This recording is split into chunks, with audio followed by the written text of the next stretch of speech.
All right, we're live. Hello, YouTubers. Welcome back to Caldera for the 10th session. We have a new player, Dan, down at the bottom there. You can see his face. He will do character introductions and stuff in just a second. So, yeah, before we get started, just a couple of things. First off, this is an adult game. It's got adult themes in it and adult language, so if that's a problem, you might want to go ahead and turn your little lily white ears away from the game right now, because otherwise it's your fucking problem. Now cursing is allowed. Exactly. So, a brief recap of what happened. Last time ended in a little bit of a snafu. We had come back from raiding the remainder of St. Pimard's tomb inside the Cathedral of the Bridled Sun. Where they had lifted quite a few items, including a shield that was sought after by a man named Curtis Caldwell, who had sent them this direction. After fighting off the remaining undead guardians of this tomb, and they made their way the long, very, very long trek, 8 days back to Scattergun Flats, where they were going to make preparations as to how they were going to get to the next town where Curtis was waiting for the shield, a town called Partridge's Push, which will be the furthest east several of the party had ever traveled before. But there was a little bit of investigation that began to go on as to the things that were happening in Scattergun Flats, where silver has not been allowed into the town. A little bit of speculation started leading the party in the direction that it was possible that there were werewolves in town. And when they went to go question the half-orc priest, the Luzite priest, in the local church, the suspicions grew that he might perhaps be a part of this werewolf pack. And suspicions immediately jumped into Zahn blowing his head off. Now, there could have been reasons that he suspected such, but you know that's what happened, and then everybody kind of turned on one another, trying to arrest people and turning into werewolves or not werewolves, but dire wolves and what have you. And then Zahn ended up fleeing for his life. Skull gave chase, but soon Skull found it very difficult to ascertain who Zahn was, because the town was suddenly filled with wolves and dire wolves running this way and that. And he soon lost his quarry and had to return to the group, where you are now in the church with the Luzite priest who Padre Estevez has brought back to life through the magics of Luz.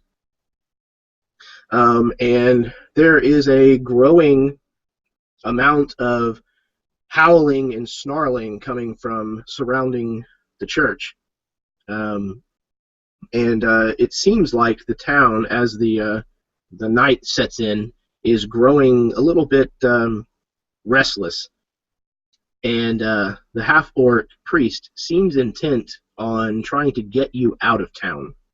However, with the building surrounded, it seems like that's going to be a difficult thing to accomplish.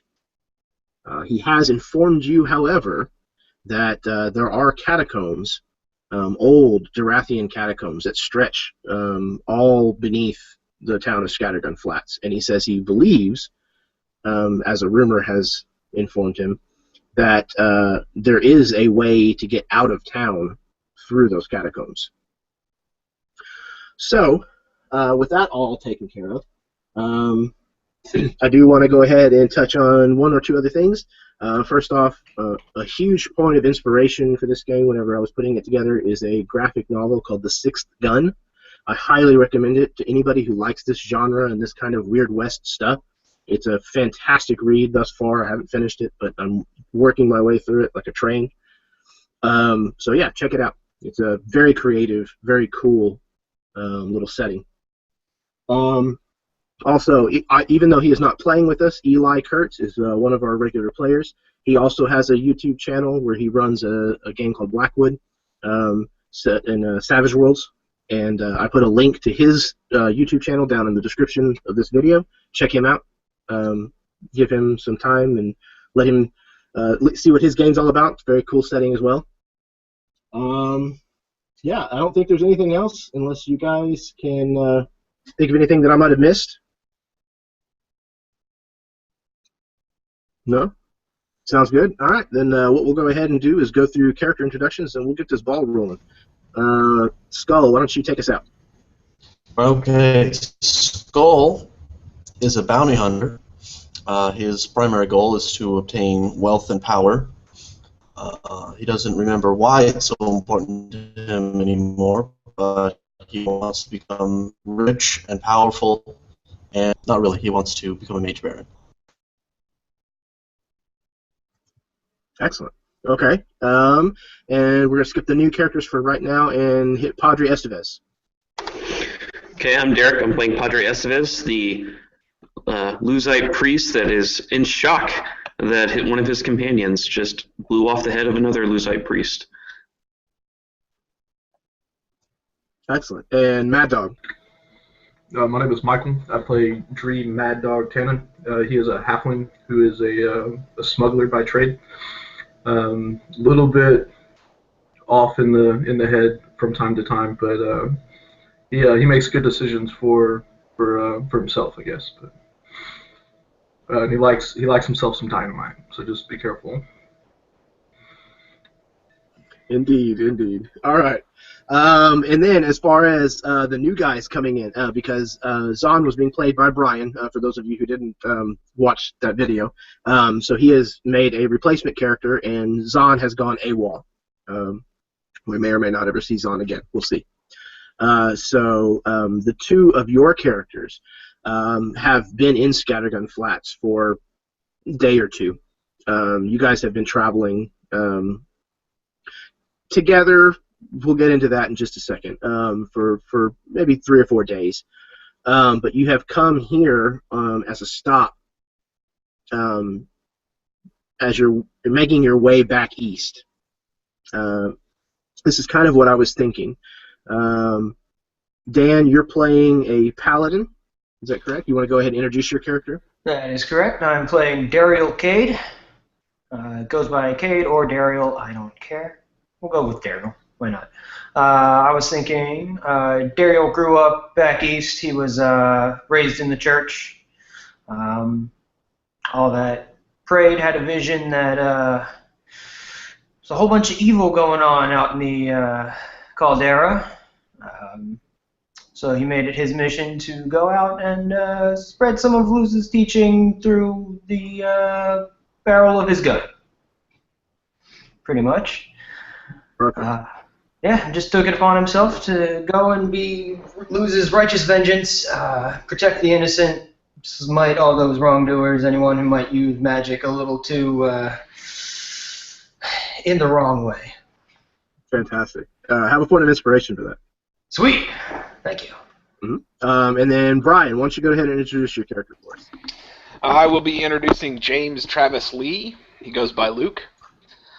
He is a fighter, born back east, but from a very young age raised out west.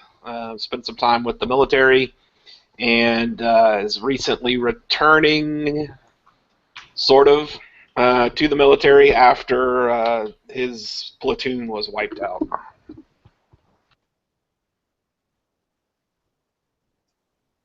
Okay, excellent. You may have a point of inspiration as well, Brian. Okay, so here's kind of what I was thinking as far as how your two characters got together. Dariel has actually been given an assignment to come and bring Luke back for having defected from the army of the Integrated Realms, and bring him back fighting and kicking if he has to. Cool. So you have found him. You didn't know him by the name of Luke. You knew him by, what was it, James? James Travis is his military James name. Travis. There you go. So yeah, you were looking for a Corporal Travis, Corporal James Travis, and you came out and you managed to find him living under an alias through a pretty lengthy search. We'll say that you've probably been looking for him for 2 or 3 months. And you eventually found him, and as you were trying to make your way back east to bring him in, you actually ran into a spot of trouble where a group of outlaws were actually attacking a small farmstead. And you had it under control in the beginning, and then things started to get really, really hairy. And he actually ended up helping you fight off the remainder of these outlaws. And so you're kind of a little torn, and I'm giving this to you so you can play it however you want. But you're kind of on the fence a little bit about whether this guy's really as much of a bad guy as he was made out to be, whether there might be some kind of redeemable qualities to him. So I'll leave that up to you. But I figured that would probably be the only way that you guys would probably have ended up together. And so you've ended up in Scattergun Flats trying to make your way back east. And you're still kind of toying with what to do. Cool. I like it. Perfect. Okay. So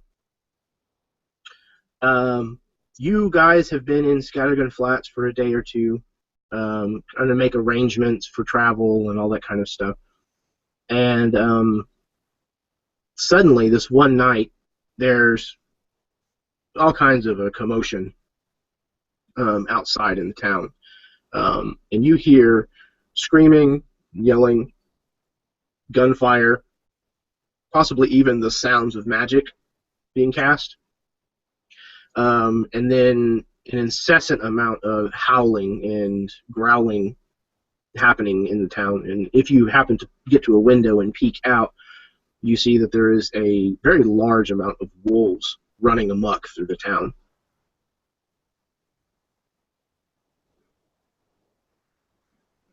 So that's where we're going to go ahead and start, unless you guys have anything that you want to add or modify. That sounds good to me. Does he notice the commotion of people trying to get into the church because of murder stuff? Murder noises? Yes, did I hear the gunshot that killed the priest? I would imagine that you at least heard the gunshot. Yeah, it's not. Scattergun Flats is a decent-sized town, but it's not large enough that a gunshot would go unnoticed. And I think there were at least 2 gunshots from inside the church, because one, the initial shooting, and then one to bring the soul out from the gun.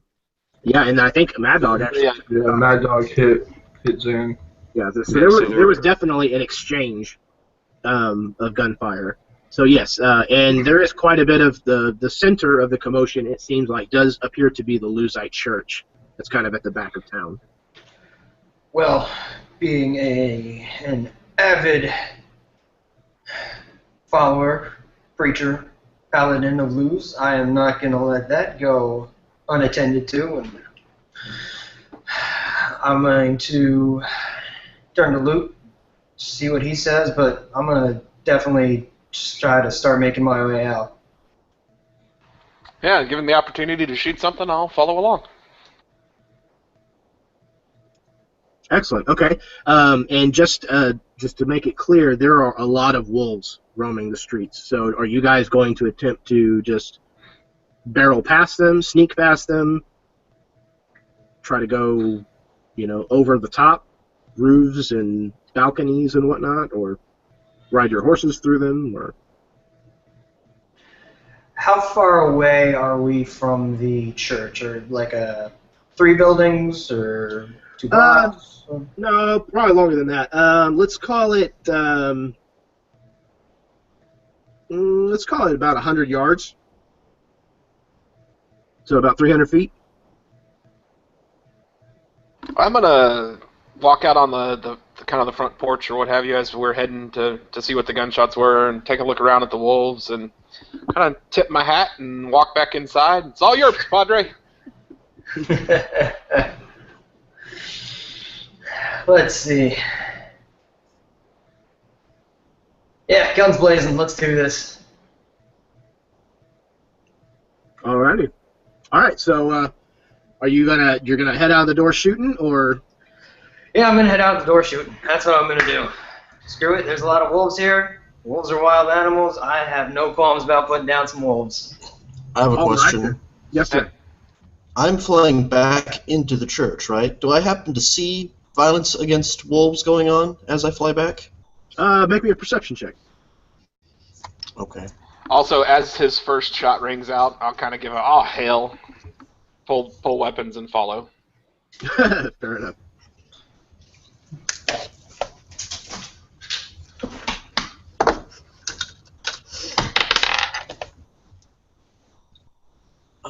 Perception.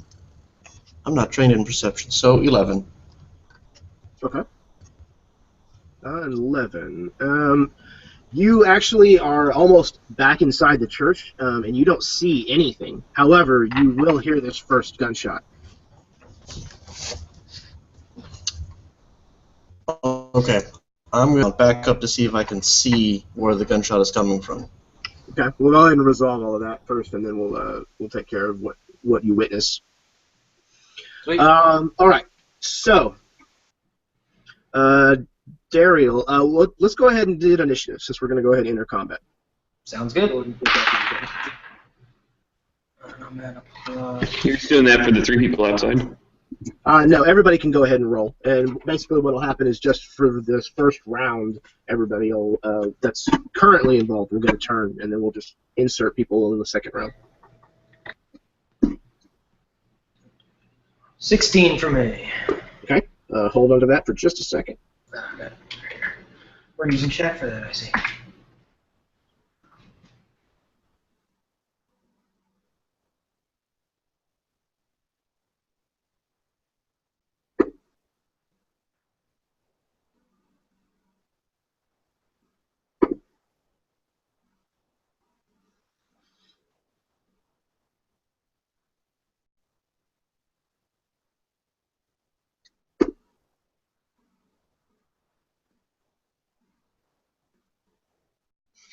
Okay, so we have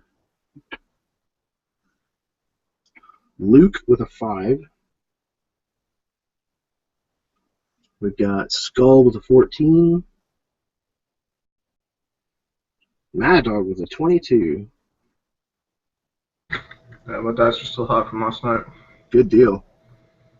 You might need it. Characteristically. Especially for initiative. Yeah. Let's see. 16. We've got Dariel.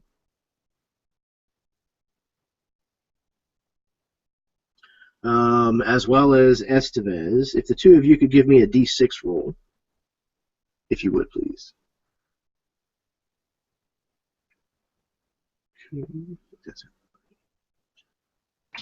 All right. All right. So I think that's everybody. 1, 2, 3, 4, 5. 1, 2, 3, 5. Okay, perfect. First up, we have Dariel's shop, since he's opening this up. So we'll start with him in the initiative order. All right, Dariel, you have your choice coming out. They're not really paying all that close of attention to you, so you can have your pick of the litter, as it were. All right. I'm just going to go for whoever's in my way on the way to the church. So closest one, take them out as I get there. Sounds good. Let's see. It's 11 to hit. Okay, that's going to miss. Damn. So your shot rings out, but apparently a sixth sense of this wolf or something, at the last second, he kind of jukes to the right, and it sails past his left shoulder and hits the dirt of the street and kind of sends a little poof of dust up, and it kind of makes a little bit of a whimper growl mixture, and several of their attentions kind of whirl around on you. So the rest of you did hear a shot ring out. Skull, you turn just as you're about to pass through the broken window of the church, and you see a figure. Again, night has settled in, so it's a little hard to see quite that far, but it is a humanoid, and it looks like a male. And he definitely has a gun in his hand, and you see the muzzle flash kind of thing. Does he look hairy like a werewolf? Not currently. He's wearing clothing and stuff, so it's kind of hard to tell, but it definitely looked like he was either shooting at the wolves or shooting in your direction with piss-poor aim. One of the two.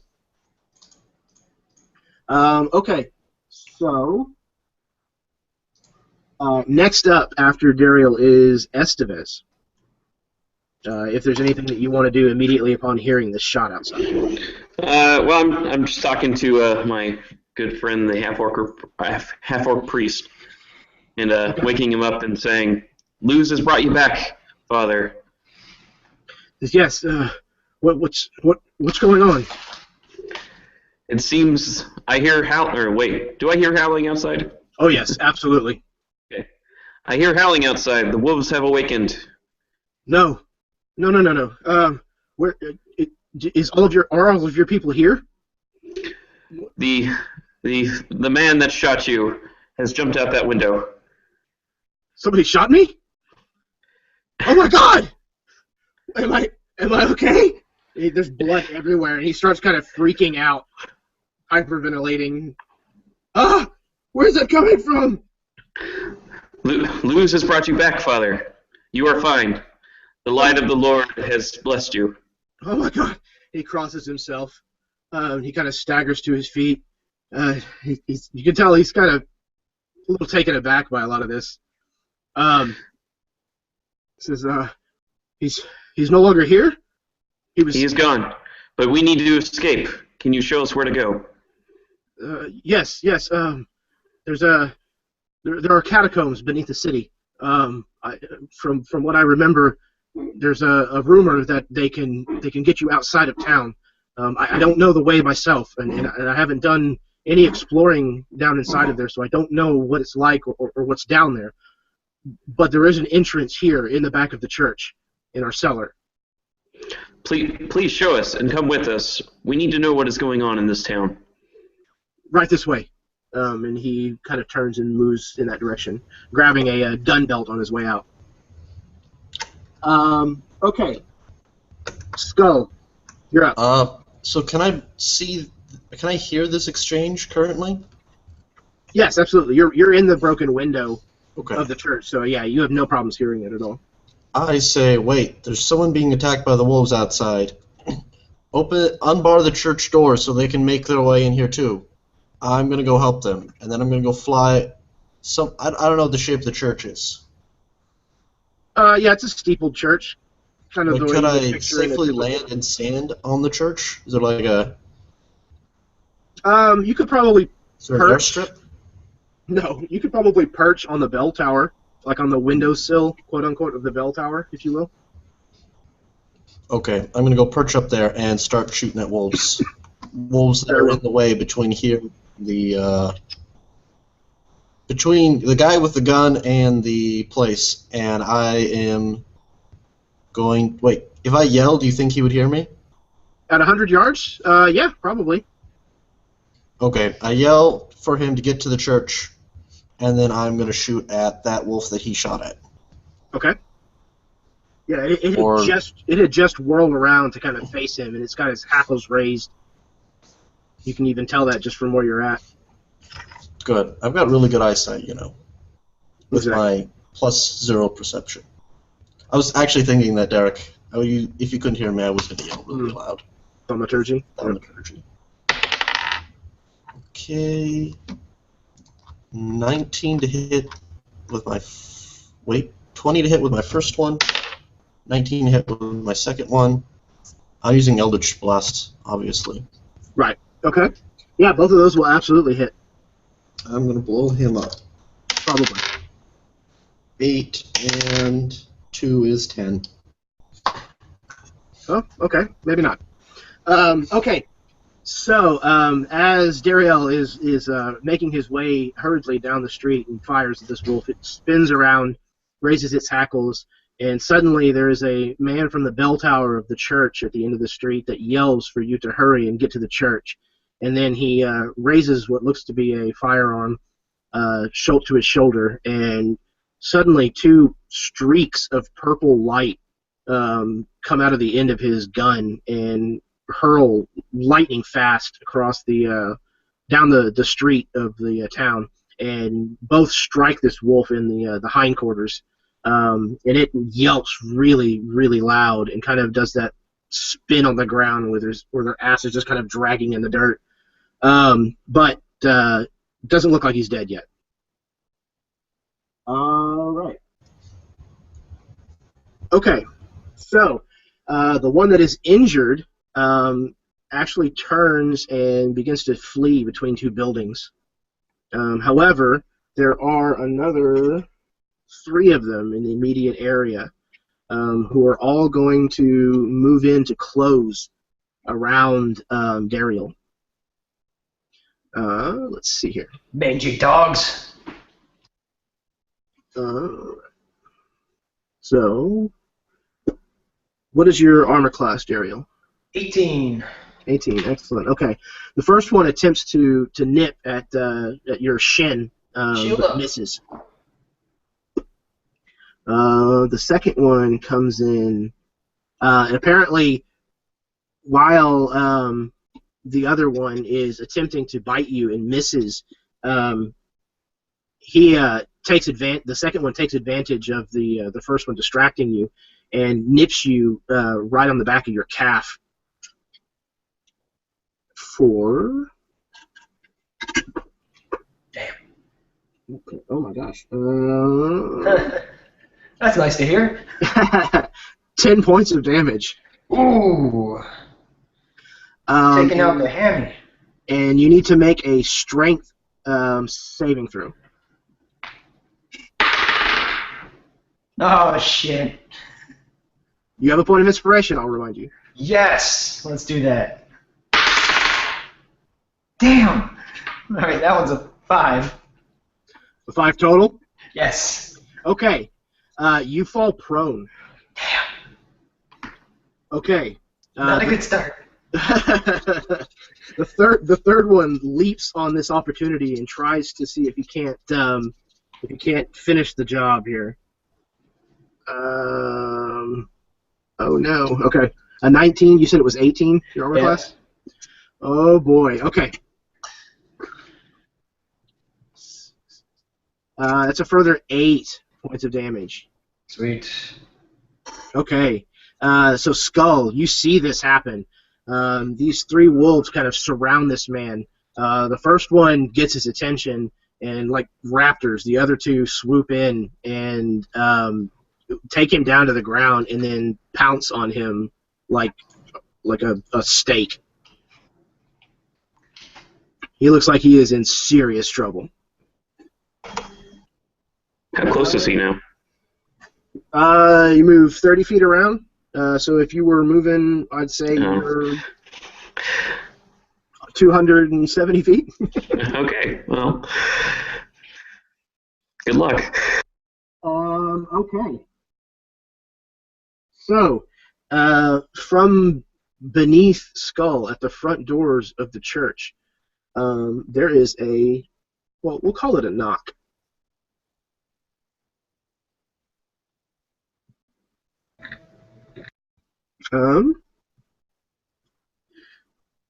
And by knock, what I really mean to say is that the door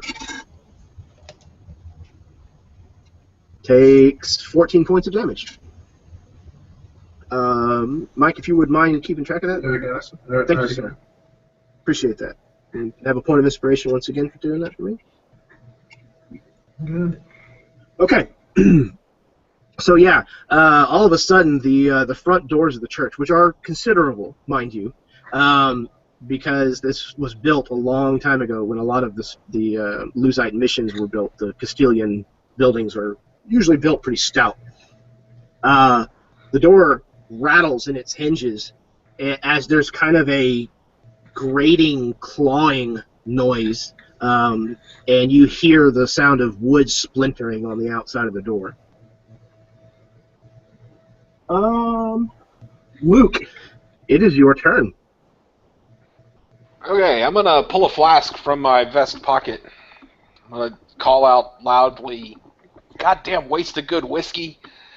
I'm gonna take a shot. And I'm going to actually drink it down, but pull the cigar from my mouth and, cast my hands forth and blow, making a loud kind of spitting noise to mask or attempt to mask the inspiration-fueled burning hands, attempting to coat the wolves as well as possible with, as small an amount of burning damage to the paladin as possible. But, he's kind of caught in the middle, so... Lovely.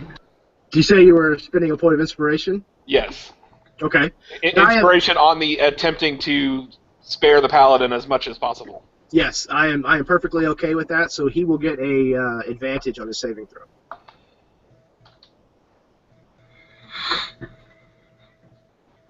And 12 points total fire damage is the...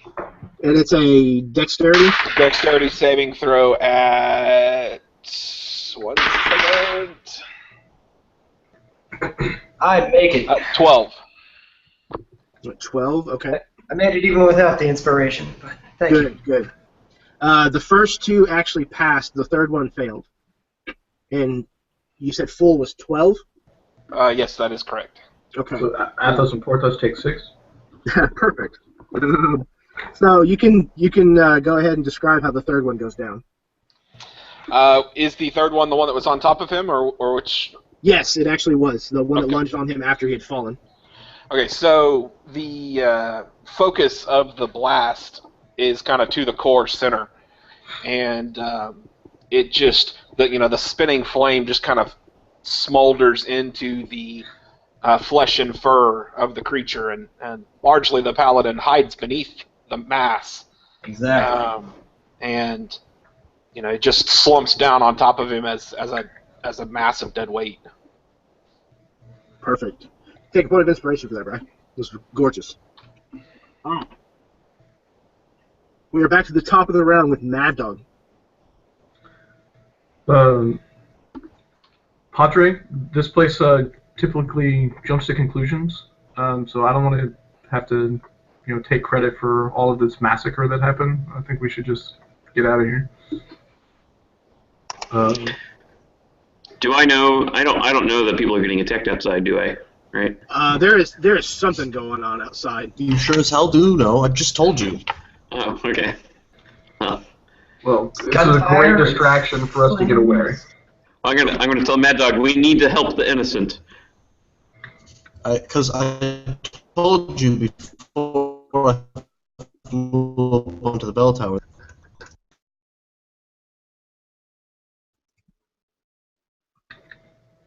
I think I understood what he said.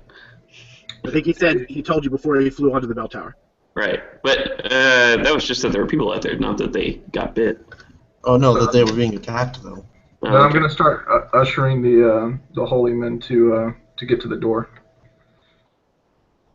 Okay. And I'll kind of. I'm assuming you mean the door to the catacombs, not the front door that someone just hit really hard. I actually meant the front door to the church. So I'll usher y'all that way, and I'll kind of hang back a little bit. Fair enough. All right. Are you readying an action, or?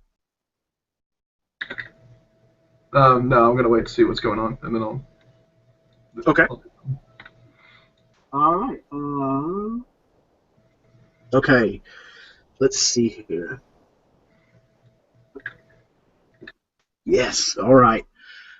So suddenly, a wolf, a rather large-looking wolf, jumps through the window that was already broken in the church, and lands on top of one of the pews, kind of collapsing it underneath its weight, and it lands immediately in fight mode, and its lips are curled back, and it kind of makes a strange,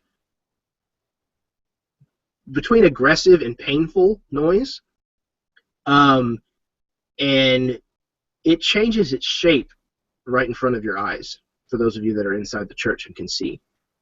And it raises up on its hind legs, and becomes decidedly more man-shaped. and looks like he's ready to fight somebody. However, I believe, and I should have written this down. I apologize. Give me just 1 second. I believe that takes an action for them to turn. So hang on.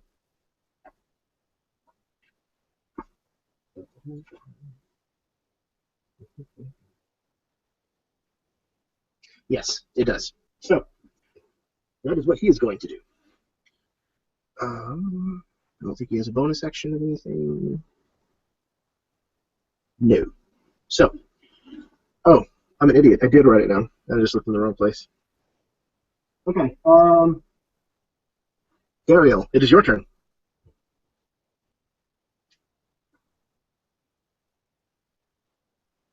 Ariel, your turn, sir. You're muted, brother. Oh, it was on. Yep, there we go. I was trying to unmute it. It was on the wrong screen. Not a problem. Trying to see if my remember if my lay on hands is a bonus action or not. No, that is an action. As a side note, is the naked wolf, former wolf, on top of him, male or female? As it reverted to its human form. It did not. It was just a normal wolf. Oh, never mind. All right. Well, I am going to get this wolf off of me and get up. Yeah, I think that's is it 10 foot or is it half your movement to stand from? I believe in 5e it's half movement. Okay, I think that's right. I'll double check it real quick, but go ahead with the rest of your turn. And other than that, there are 2 other wolves right next to me, correct? Yes, it is. All right. I'm going to draw my sword, if that's possible, and attack. Yes, it is. All of that is a yes. Close combat. Let's do this. Whatever one is on the, let's say, right. I believe one of them is further injured than the other. No, they're Sure. exactly the same. Oh, never mind. Oh, yeah, yeah. So you're going to attack Porthos. He's on the right. Perfect. On my paper. All right, that's a 15 plus whatever, plus 4, so 19 to hit. That absolutely hits. And then 8 damage. What does that put him at total? Yes, it's total. Longsword's just 1d8. That'd be 14. Okay, talk about how you kill this thing. Nice. All right, I am just going to try and I'm going to say I just stab it right in the face. Why not? It's near me, I'm just... Okay. Go stabby stab. So yeah, you kind of roll after you push this other wolf off of you. You kind of roll to a standing knee, and then get up with your shield held at the ready, and just make a straight lunge with your sword and drive it straight into the open mouth of this wolf. And it falls limp on the end of your blade, and then you just remove it from the thing's mouth, and it collapses to the ground. Prone does take half your movement to stand. So you still have 15 feet as long as you have a 30-foot move. But you are engaged still. Exactly. That would provoke an opportunity attack. It would.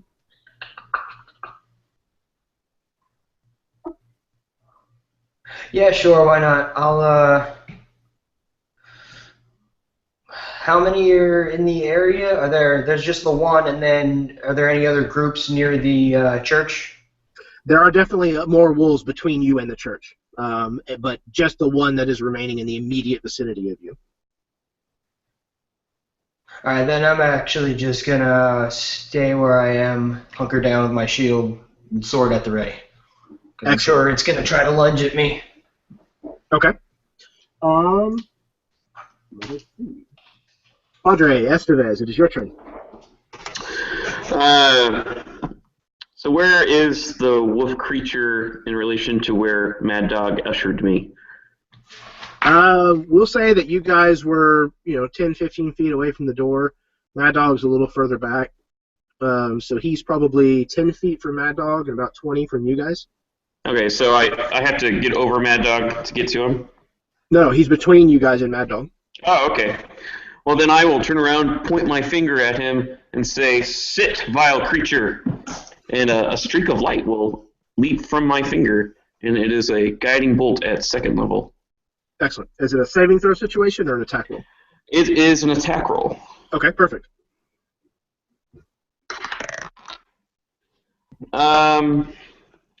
Does 15 hit? It does. Okay. Then it will take 5d6 damage. Ooh, buddy.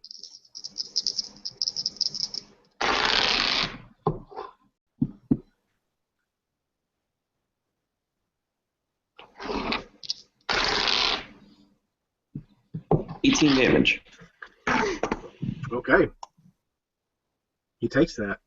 So yeah, the bullet passes through like his forearm, on his left forearm, and he howls. But he definitely doesn't seem like it's. It definitely doesn't seem like it's going to slow him down incredibly much yet. But he lights up, and he is easier to hit now. That's true. Very good point. So the next, let's see.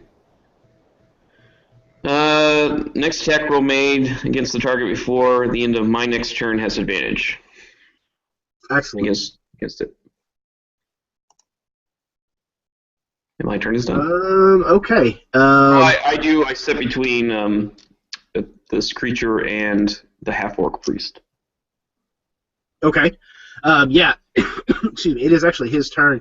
He draws the gun that he grabbed out of the gun belt, but you can tell that he's not really very accustomed to wielding it. He looks a little timid whenever he pulls it out, and he actually holds it up, and then he goes, "Oh, no, no, no!" And he actually opens the chamber and then begins putting bullets into the gun. Skull.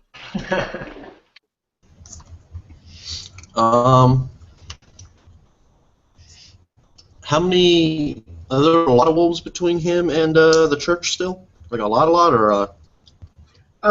We'll say at least 24. Okay. Of varying sizes and colors. That's a lot of wolves. Yeah, I'm gonna just start shooting at random wolves in the way to see if I can scare them off. Okay.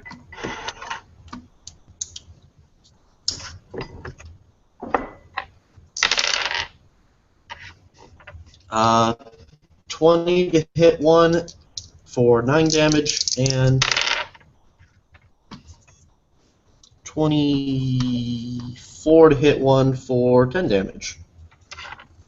Okay. So you can either injure 2 different ones or kill one. Up to you. I'm specifically shooting at 2 different ones at the same time. I'm just going to start shooting at them, seeing if I can make them run away. Okay, excellent. Yeah, you hit 2 different ones, and they do that little squelch, squeal, dog noise. It's terrifying and sad. Okay, it is their turn. The ones that you injured, absolutely, and the ones immediately around them kind of scatter, running off the main street, disappearing in between other buildings or under porches, things of that nature. Some of the larger ones you notice are behaving a little bit different than some of the rest of these wolves. They seem to have a bit more sentience, if you will. They also seem to be kind of giving orders. It's kind of hard to hear anything except barking and growling and whatnot, but you got to get the impression that they may be giving them instructions to the others.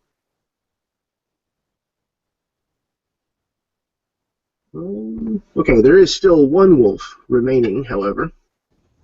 A question. How many ones that seem smarter do there looks like there are?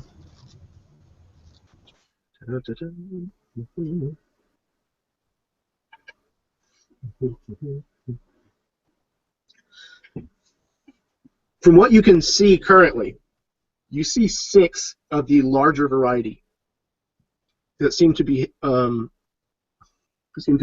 exhibiting different behavior, and one of those is a lot scarier looking than the other 5 that he's similar to. He's actually a little bit bigger even. He's about direwolf size. And he is being very careful about how much of himself you are able to catch a glimpse of. He is moving amongst the buildings and whatnot of the town very, very tactically, if you will. Okay. So there is one wolf that is still remaining on Dariel. We'll go ahead and resolve his attack. Oh, I think that's going to hit. Yeah, it's a 21. Okay. Past my shield. What's that? It got past my shield. Yes. So yeah, you had just lunged at the other one, and or actually at him. No, it was the second one. Yeah, you lunged at the second one, and while you were still dislodging your blade, the third one actually leaps up and bites the forearm of your sword arm. And deals 7 points of damage. Yeah. You're gonna have to make a strength check. Make a strength saving throw, rather. Plus 11. Perfect. That's exactly what you needed.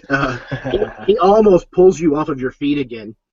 He literally latches on with his teeth and almost just becomes dead weight on your sword arm. And it's enough to almost bring you down to a knee on your sword arm side.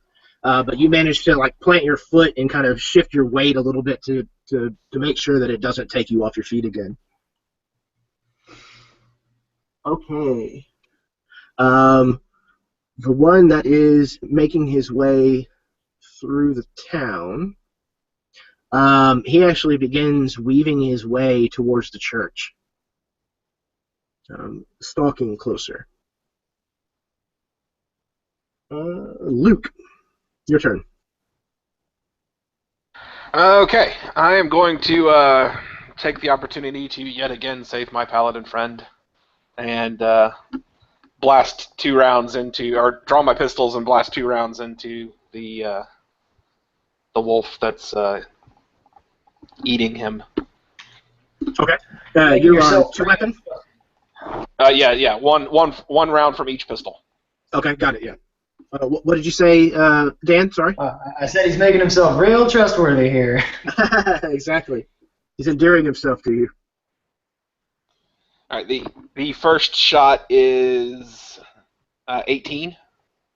Yep, that'll hit. The second shot is 15. That also hits. All right, so 12 on the first and 5 on the second. Yep. Go ahead and tell me how you take this thing down. Okay. The first round hits him right at the base of the neck, and it just pops it straight through and catches an artery. And then the second shot goes into the back shoulder section as it falls from his arm. Yep, perfect. Okay. So yeah, the 3 wolves that were on Dariel have now been cleared out. There are more that are, starting to get closer to the 2 of you outside of the hotel where you were staying. I guess slightly down the street from the hotel now. I'm gonna yell, "Go on, get!" Okay. Are you moving towards Dariel, or are you staying on the porch? No. Yeah, I was moving. I've been moving towards him the whole time. Okay, excellent. So yeah, you're absolutely up beside him now. Yeah. So I was on his heels from the beginning. The burning hands was only 15 feet anyway. Oh, okay, perfect. So after he took the first shot, I said all hell and followed along drawing weapons. Okay, excellent. Yeah. So we'll just say that you've actually stepped up beside him now. Okay, I'm gonna let him take the lead, and then as we're so I'll follow, and I'll kind of do that. Take 2 steps and then turn and sweep behind, and then 2 steps and turn and sweep. And turn, okay. Just follow that pattern, keeping kind of a rear guard. Yeah. Sure. Perfect. Okay. Back to the top of the round with Mad Dog. With his halfling nimbleness, he is going to pull 2 derringers, and he's going to duck between the Padre's legs and then slide between the werewolf. The Padre is actually on the other side of the church from you. But that sounds really cool. I think you should duck under the werewolf's legs and shoot and then up I'm at it. gonna slide through the werewolf's legs and shoot at him. So if Padre's not there, I'll just go through the werewolf. I didn't realize he had moved whenever I left. You pushed him towards the front of the door and then went towards the back of the church. And the werewolf came in through the window, which is about halfway through the church. Sorry, I thought he came in through the door. No. This one jumped through the broken window. Okay. Then I will head towards that window and then get behind that wolf and pop him twice in the back. Okay, excellent. Yeah, go ahead and make your attacks. These are derringers, you said? Yeah, just little derringers, yeah. They fit my hands nice. So you get sneak attack. Awful. If you had been flanking him, then maybe, but... I mean, I'm in front of him. I don't know what I have to be for that.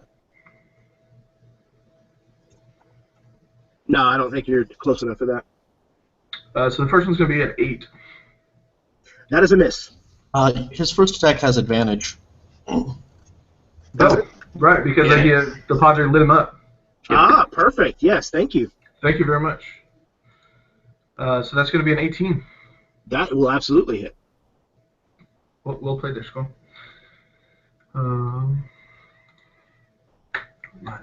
Tired of damage. So yeah, this first bullet, as you go to fire it, it actually is going wide, and then you can see a little bit of the light that is surrounding him almost reach out. Like if you've seen like Legend of Korra, you know, like whenever she goes to like dive into the water, she actually summons up like a tendril of water to dive into first. Okay. Yeah, it's almost like that. Like a tendril of light kind of reaches out and actually redirects your bullet into striking him. And then I just rolled max damage, so 12 points. Perfect. Okay, this is a normal derringer, is it not? Yeah, it's just a one-shot. Fits my hand good because I'm small. Excellent. Okay. So yeah, the shot is redirected, curves back towards him, hits him, and you actually see it hit, and then the lead actually falls to the floor. I'm going to shoot him again. Okay. And then I'm going to... No.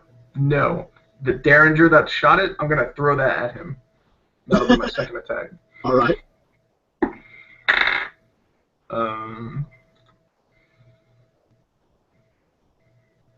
14. Will hit. I don't know what you want me to do for damage. It's a derringer. Roll a d4 and you can add your strength. Okay. So big whopping +0, so 2 points. Okay. Likewise, that flies at him and hits him and falls to the ground, and he barely even seems to notice that it hit him. He's curling his lips back and growling at you, and there's like spittle, stringing down off of his mouth. Alrighty. He's actually going to close with you.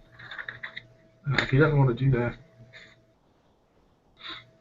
And I'm sure you could probably try to reason with him. Let's see. I'm going to snarl at him, though. Wonderful. I think it's a good choice. Oh, well, he just rolled a 1. So he gets close to you and actually tries to lunge out and bite at you, but you're so fucking short. He just bites and snaps in the air above you. He actually grabs a hold of your hat. That's what happens.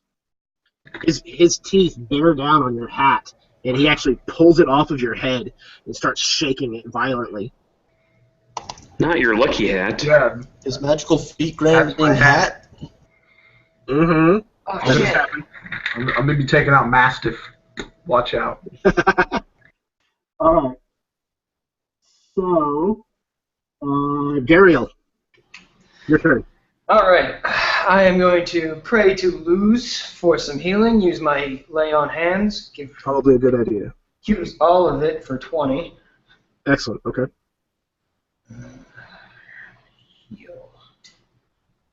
back up to something better. And then I'm going to pray again to lose. Use Shield of Faith on myself. That's a bonus action. Excellent. For protection. Since we're moving towards the church, I'm going to say, Luke, stick with me, shield in front, and we're just booking it to the church. Perfect. Okay. So you're going to, you took a bonus, but you're not taking, oh no, lay on hands was your action. Okay. Yes. So you're just going to move 30 feet then. All right. Yep. So, Padre Estevez, it is your turn. I will yell at the werewolf, say, I am your opponent, and point my finger at him one more time, and a streak of light goes towards him. So, guiding bolt at level 2 again. Excellent. And 17. That'll absolutely hit him. So again, it'll be 5d6.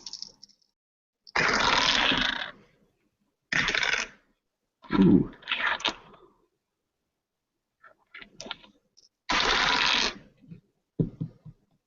$19 damage. Excellent. Puts his total in the 30s somewhere. Last time I think it was 18. So yeah, he's 30. He was at 18.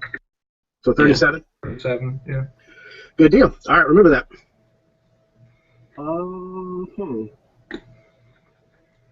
All right. The other father. Go ahead. Sorry. The next attack has advantage again. Okay, perfect.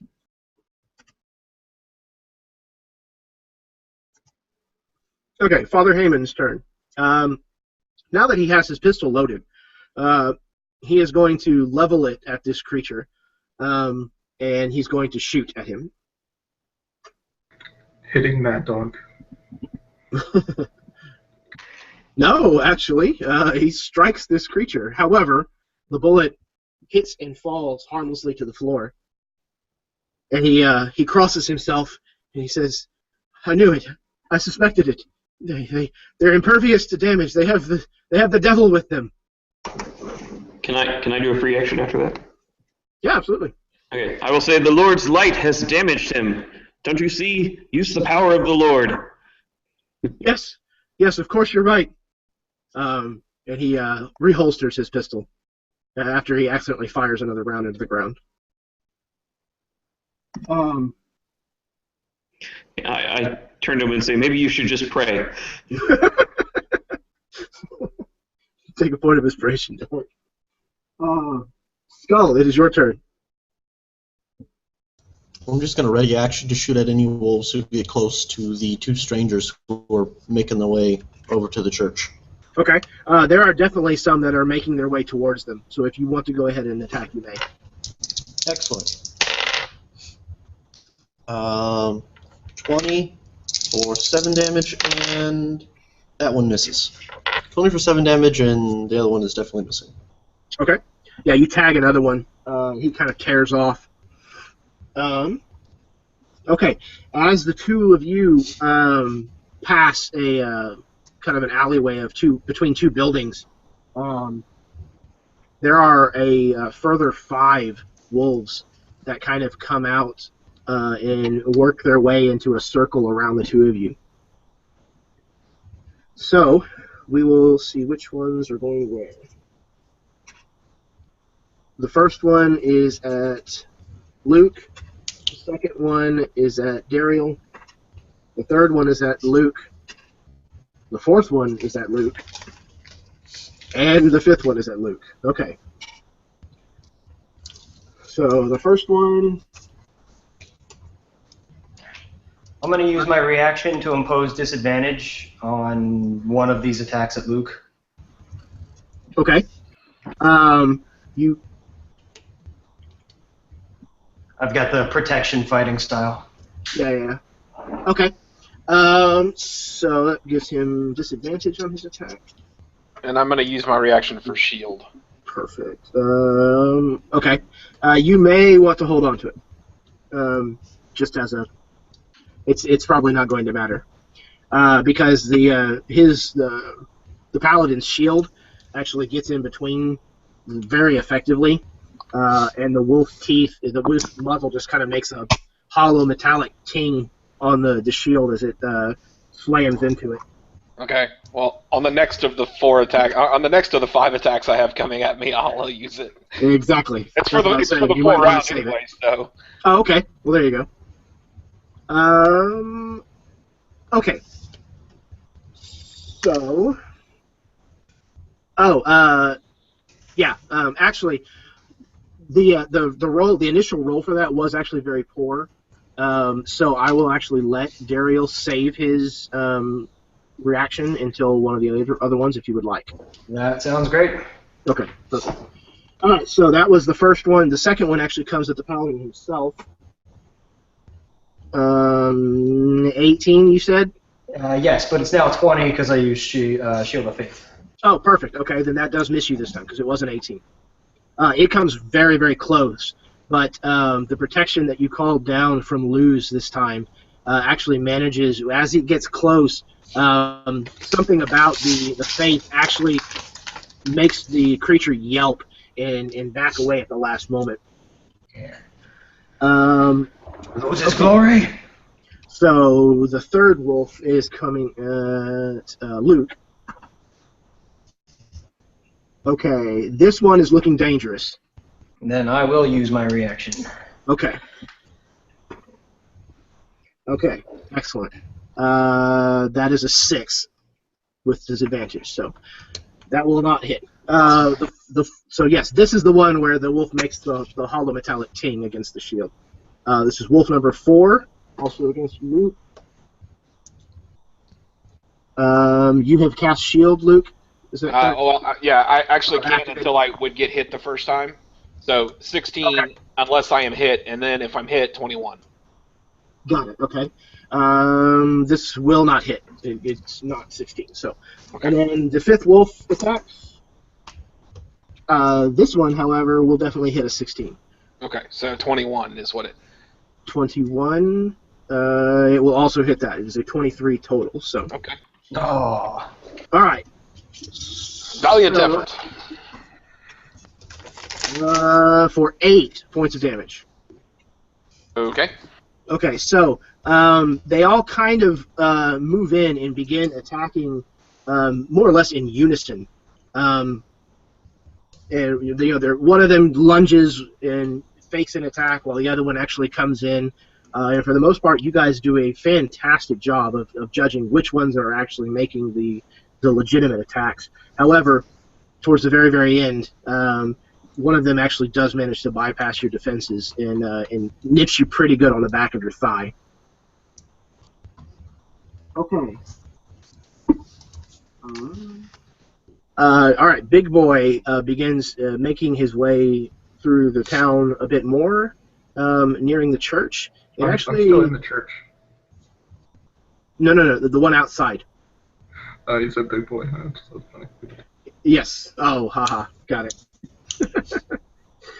So it looks like next round he will probably be in the vicinity of the church. Luke, it is your turn. I'm going to grab, or at least attempt to grab, the one that bit me. Oh, shit. I forgot something.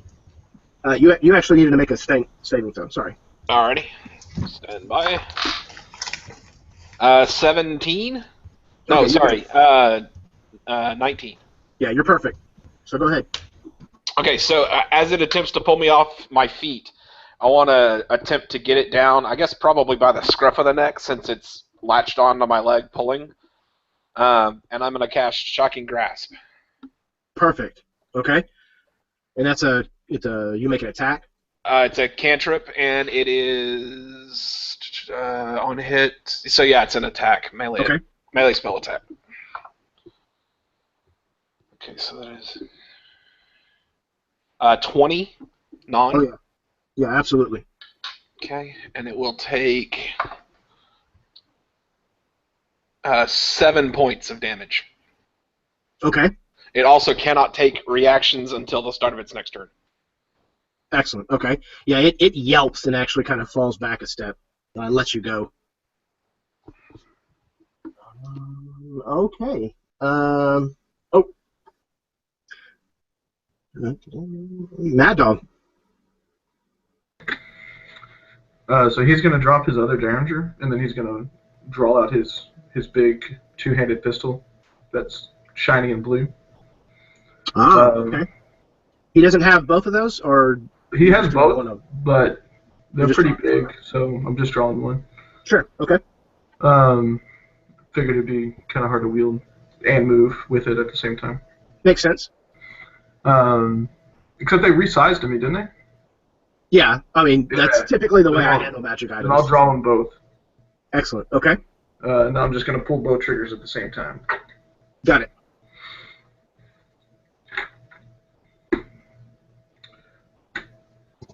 I'm going to use one of my points of inspiration to get rid of that natural one. Probably a good idea. 14. Will hit.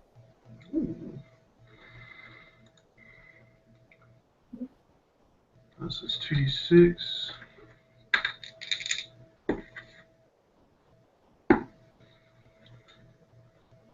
So that's going to be 10 points. So that brings him to 47. Okay. Excellent. And then my second attack will be an 8. That will miss. All right. Okay, so yeah, you pull out both of the pistols from Pariah's patina and fire 2 shots. One of which strikes true and hits this thing right in the shoulder, and it kind of reels a little bit and looks down, almost curious, like he wasn't expecting for it to hurt the way it did. He actually reaches his big taloned hand up to it, as if it's actually causing him some pretty severe pain, and then turns around and looks at you questioningly. He actually looks to your gun first, and then looks to you and makes a loud growl. And he's just gonna sniff in the gunpowder residue that's smoking out of it, blow it in his face. Yeah, you definitely blow it towards his face. Yeah. There's a little bit of distance between you. Okay, so Gotta have some Gandalf level smoke blowing rings. Exactly. Smoke level for that. Okay. So it is actually his turn. He is going to see. We'll see whether he decides to go after Padre or whether he sticks with Mad Dog. He's sticking with Mad Dog, apparently. I'm trying to get him off you, Mad Dog. It's all good. Did he drop my hat, or does he still have it, or? Oh, yeah, no, he absolutely dropped it. He grabbed it off of your head with his teeth and shook it kind of violently and then just flung it aside when he realized it wasn't, a part of you. Was it me? Yeah. Where did it land? We'll make it interesting and say 15 feet away from Mad Dog. Like close to me, or? Oh, let's see. In your direction. Okay, good. So yeah, it's about 10 feet from you. I will keep that in mind. Then as a cunning action on my turn, I'd like to disengage to go for it. Oh, excellent. Perfect. Because I'm a rogue, I forgot I can do that. Yeah, absolutely, man. I was going to kick it to you. Although, wait a second. Isn't a second action or a 2-weapon Oh, cost a bonus? You're right. Never mind. Okay. But it was a great idea, though. I just keep forgetting I'm a rogue. Right. Because you're not a rogue. You're a smuggler. There you go. You Well, keep cutting forgetting action- rogue because you never get to use sneak Oh, yeah, attack. never mind. Do what?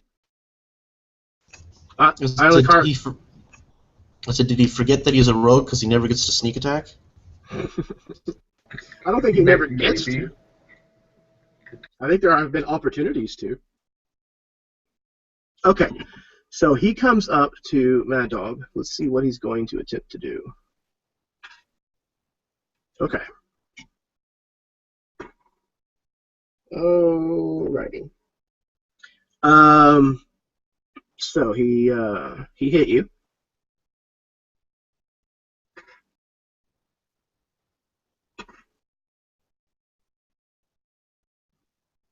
Okay. You're going to take 11 points of damage.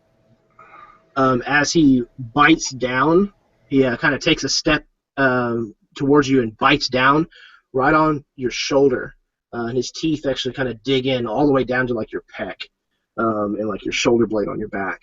You need to make a Constitution saving throw. I'm good at those. What was the damage again? 11, I believe is what it was. So I rolled a 5. Good start.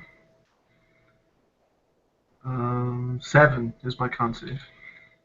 Okay. Why don't you go ahead and make a mark on your character sheet somewhere for me? You can just put an L if you want. I wonder what that means. L for love. Love, exactly. Yep. Luzite? He's been converted? Yeah, I'm getting converted to the Luzite church. It does spread through bites. It's true. It's true. All right. Dariel. All right, we're surrounded by 5 of them, right? That is correct. I gotta fight our way out of this one. I'm gonna just take out my pistol again and start shooting whichever one is closest to me. They are all closed with melee range. Just keep that in mind. I don't know if you have the crossbow expert thing where it... Oh crap, that's a good idea. Actually, no, I never. I'll just take my longsword then. Still got my longsword out. Oh, God damn. That's a 6 to hit. That is not going to do, sadly. These things are too quick for me, I guess. Apparently, yeah, the being surrounded and them being as nimble as they are, it's just apparently throwing you off. You actually go to swipe at one of them, and it kind of hops, kind of straight up in the air, almost bunny hop style, right over your blade. Padre Estevez. The last game session, I gave the priest a shard of the stained glass. Can I use a point of inspiration to say it is laying on a table in the direction of Mad Dog's hat? So if I run towards the hat, I grab it off the table? Yeah, sure. I'm cool with that. Okay, so I do that, and when I get to the hat, I just kick it in the direction of Mad Dog. Like I don't want to use this as my action, so I'm just going to kick it wildly towards him. Sure.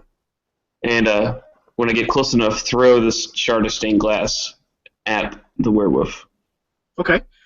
Make me a skill check of some kind with the hat, just to kind of see how things wind up. We'll call it acrobatics, maybe? Okay. 12. Yeah, perfect.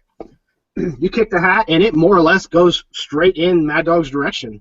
It just catches the wind right or something, and it kind of slides across the floor, dances, tumbles, what have you, in the halfling's direction. He knows where home is. Okay, and then to throw something, do I use the dex or strength? You're doing one of the glass shards? Yeah. I think it is... I mean, I'd rather use my magic modifier. I think it's a spell, but hang on just a second. I would like that. Maybe not. Hang on. If one of these shards is thrown at a target with a ranged attack roll. Okay. So it'll be your dexterity. Plus proficiency. Yeah, we'll go ahead and say you're proficient with these. Isn't thrown you can use your strength or your dex? Oh, good point. Yes, it absolutely is. So it is your choice, Padre. I'm going to use my strength then. Good call, Mike. Thank you. All right, I rolled a 19, so... It's a good start. So 24. Okay. I believe it does a spell effect, doesn't it? Yes, it's a guiding bolt. And since I am wearing the attuned shard of stained glass necklace, it is a guiding bolt at level 2. Excellent. So it is 5d6. Okay. While you're rolling that and calculating, why don't you describe the color that this is whenever it happens? It's blue light. Excellent. Hold on. So yeah, it's a blue shard that goes streaking across the church. 16. That will absolutely hit. Well, that's damage. So. Oh, excellent. Okay. It was 24 to hit. So, yes, a blue shard streaks. It's like I've been throwing things all my life, and hits him right in the back. Right in the small of the back. So a blue light hits him there, and I assume it makes him yell out in pain. Absolutely, it does. Yeah, he kind of arches his back and thrusts his talons kind of out and his head up towards the ceiling as he howls. Does he drop my friend? He does actually drop the halfling, yes. But as he rends his face upwards, the halfling's blood kind of like slings through the air, splashing up against the ceiling of the church. And whenever he howls out, this time it's incredibly loud, and the bell in the tower actually rings, like vibrates as he howls. Skull, make me a concentration and saving throw. While he's doing that, I continue moving forward and try to get as best I can in between Mad Dog and this creature. Okay. Yeah, we'll say absolutely. You have no problems closing that distance, and you kind of force your way between the two of them. I'm going to assume 4 isn't enough, so I spend inspiration to get an 18. Okay, excellent. Yeah, with the inspiration you spend, you kind of hear the howl from underneath, and instinctively almost you put your hands up to your ears for a minute, and sure enough, the bell starts to vibrate loud enough that it actually starts to ring. Not quite as if the clacker had actually struck the side of it, but it rings loud enough with you being right next to it that it probably would have distracted you on your next shot. But because you managed to get your hands up in time, you managed to ward off the worst of it. Okay, it is Father Heyman's turn. He is going to actually move over behind Mad Dog, and he is actually going to cast Cure Light Wounds, or Cure Wounds at first level, for 5 points. He comes up, says a prayer, and touches you on the back, and you feel warmth radiate out from his hand.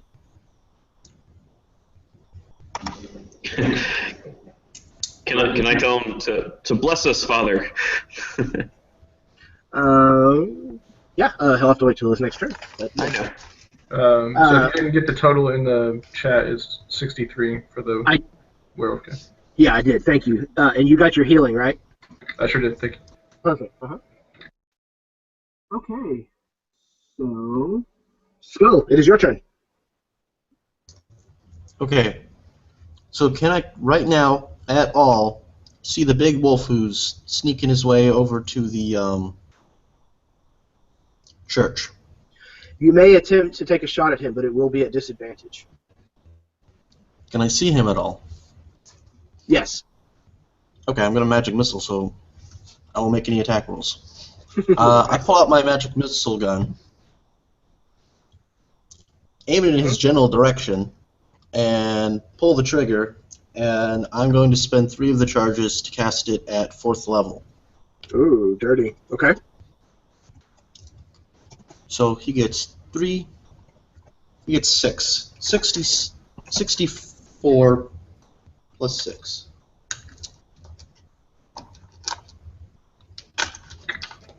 What number wolf is this of the 4? This is Big Boy. 5, that's... Okay. 12, 13, 14, 15, 16, 17, 18, 19, 20, 21. He takes 21 force damage. Okay.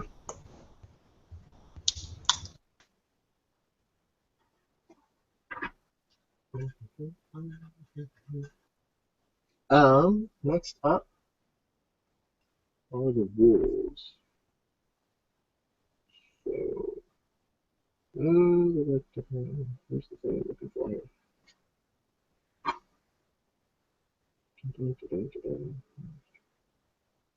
Okay.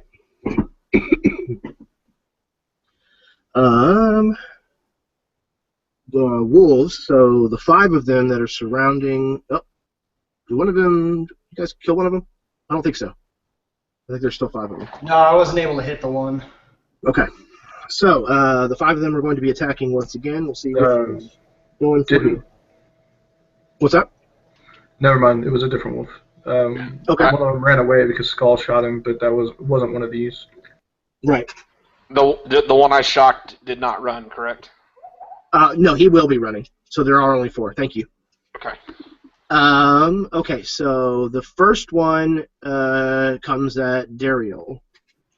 The second one comes at Dariel. The third one comes at Luke. And the fourth one comes at Luke. So it's an even split this time. Sweet. Okay, the first one coming at Dariel is a 22. Ah, damn. These guys are rolling nasty against you. For a further 8 points of damage. And you will need a strength saving throw. Come on, Jeremy, don't kill them on their first day. That is a 20. Okay, excellent. Yeah, you are still standing. The second one misses you entirely. Awesome. The third wolf goes for Luke. And is a miss. You got a 16, Luke? Yes. Is that correct? Correct. Okay. That one hits. I'd like to use my reaction again to impose Excellent. disadvantage on that. Okay. Okay. Yeah, he missed, but he actually got very, very close even with the disadvantage. Oh, damn. So yeah, once again, the shield made the difference, and just barely. You actually get the shield kind of under his jaw and actually catch the forward momentum of his body itself, and actually keep the jaws just barely from snapping on Luke. Not today. It already took care of the damage for the one that hit, so that should take care of them. Okay. All right.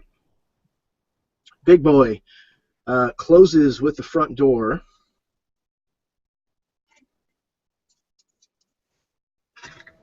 And the door is currently at 14 hit points damage.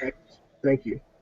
It takes a further 11.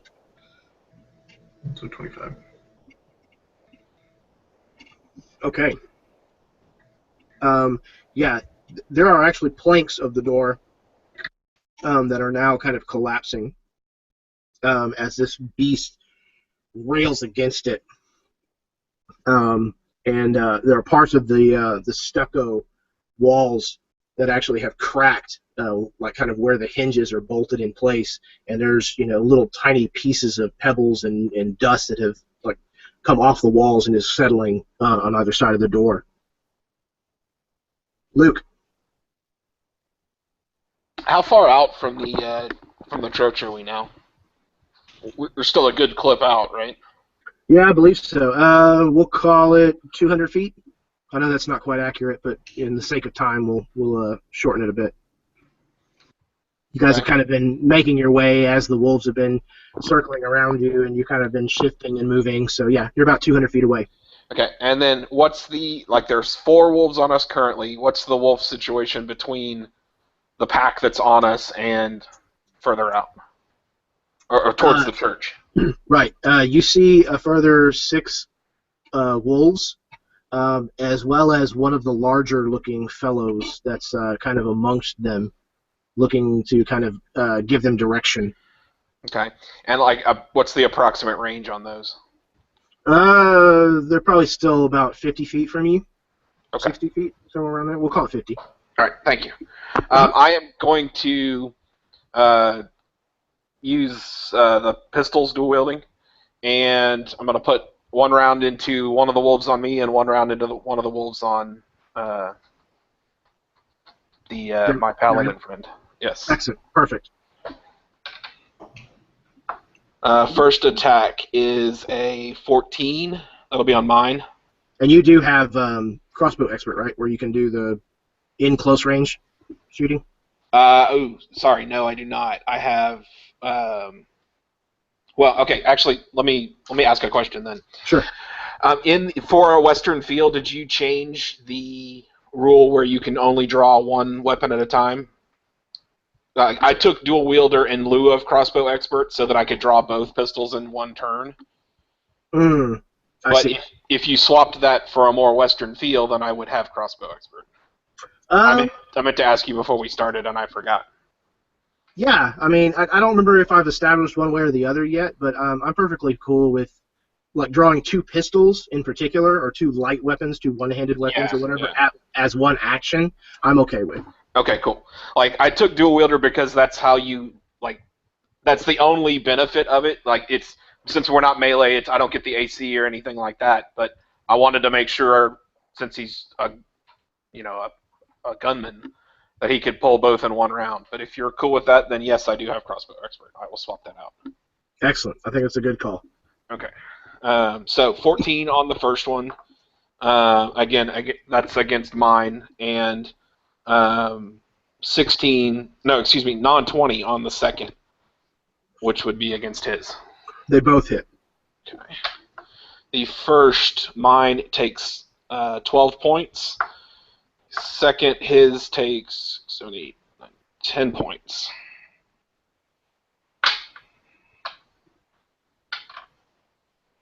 And I believe they were both undamaged, so neither one of them will go down by that. But That's correct. we are back to the top of the round with Mad Dog. So as the big wolf grabs him, pulls him up, and then lets him go as Padre's blue beam comes in, he's going to land straight on his back on the ground. Kind of look to see where his hat is. It's laying right next to him when he lands. Oh, wonderful.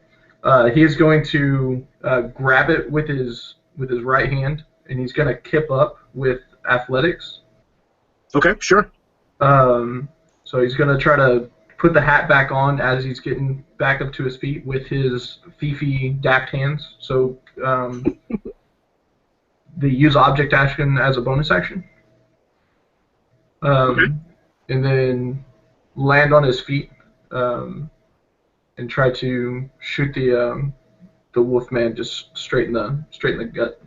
Are you talking about using object as in putting the hat back on his head? Yeah. If you'll roll an athletics check for me, you can do that as part of your movement and not have to worry about using your bonus action for it. Okay. Athletics or acrobatics, you say? Yes, I'm sorry, acrobatics. Would be an 8. Okay. It's not the smoothest performance you've given, but you're on your feet, more or less. And the hat is kind of on your head. Okay. It's off to the side. It's at a jaunty angle. It is. It's at a roguish angle, you might even say. Then I will use my additional bonus action to shoot the second pistol. So I will shoot twice. All right, go for it. 14 for the first one. Will hit. And then 15 for the second. You will also hit.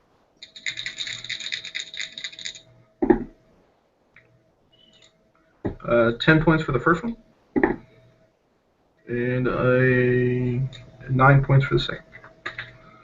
Additional 19. So that would put him at 82. Okay. Tell me how you take this guy down.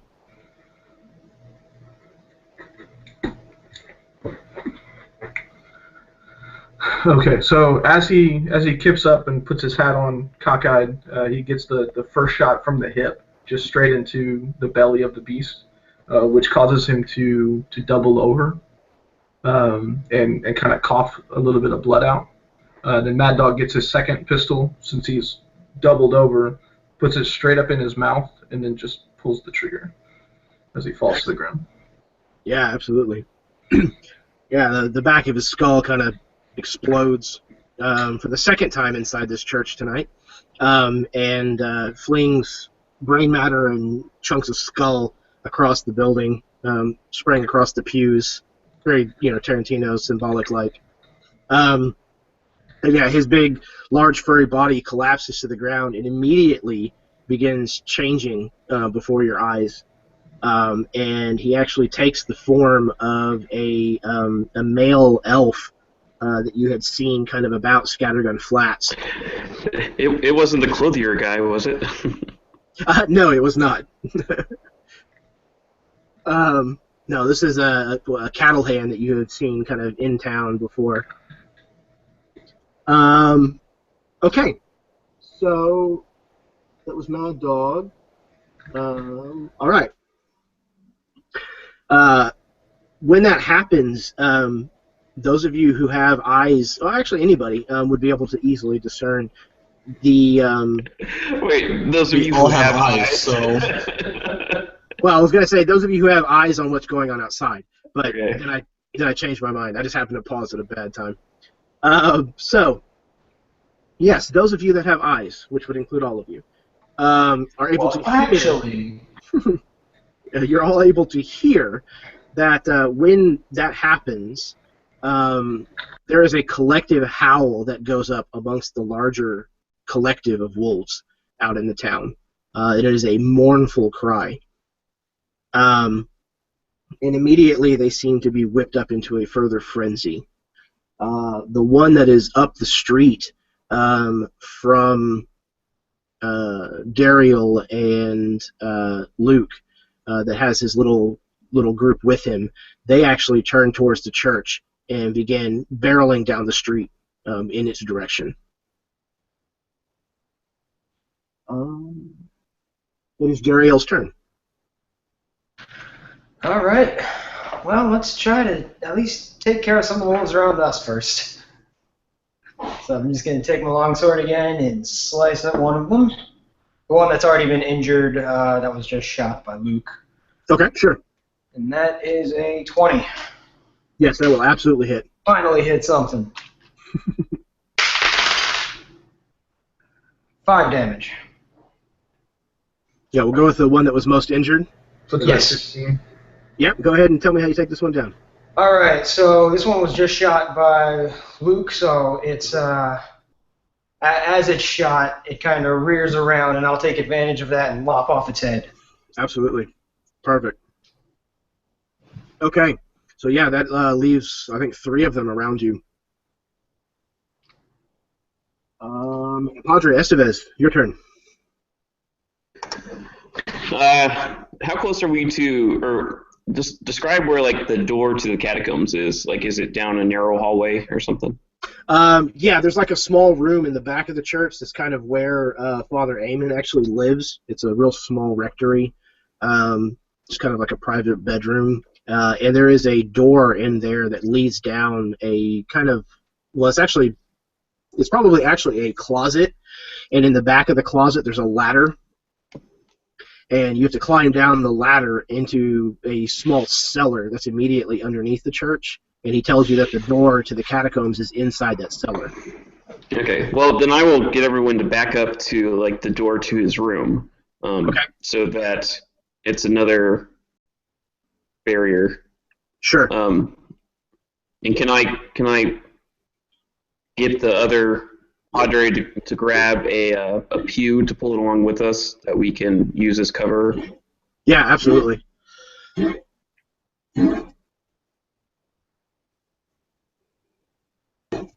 Yeah, so the That two works. of you will be able to move a pew to try to form somewhat of a more of a barrier between you and the door. Okay, and if that takes up my whole turn, that's okay. If not, then I'll ready in action. But, You're just going to ready an action to shoot or cast a spell? to throw a glass shard. Okay. Yeah, that's perfect. Yeah, so as you're moving this pew, you actually kind of take the glass shard out, set it down on the pew, as you're kind of moving, so it's there right in front of you, ready to go.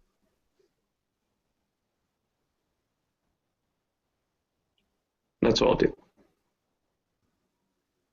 Perfect. And yeah, Father Heyman actually goes right after you, so he will continue to help you move the pew.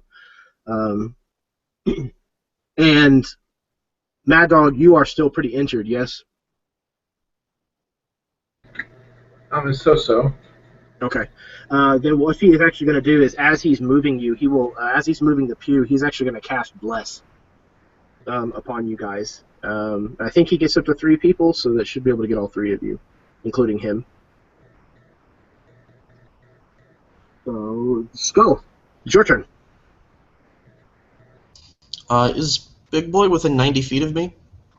He is, but he's not within your sight currently. If I walk over and lean off, can I walk? Do I still have flight left? I don't know. I don't know how long it lasts. Like forever. Let me see.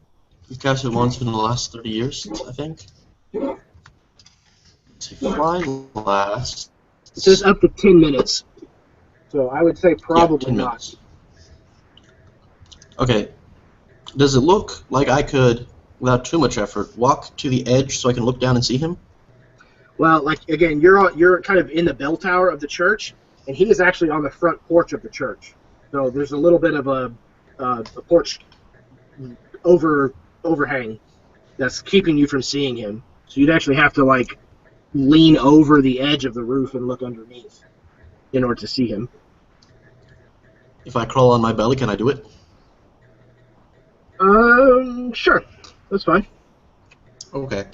I crawl on my belly, still holding my magic missile gun, crawl over, look down at him, and I will hex him. So now he is hexed. He will get disadvantage on dexterity checks, and every time I hit him with an attack, he'll take an extra d6 damage. Excellent. And then I will fire 5 magic missiles at him, hitting him 5 times.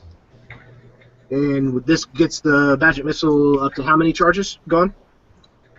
It will get it to only 1 charge left, which is the lowest I ever let it get.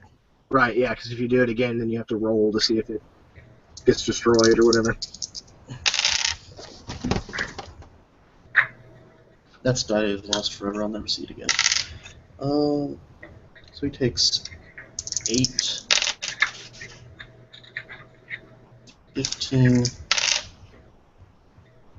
19,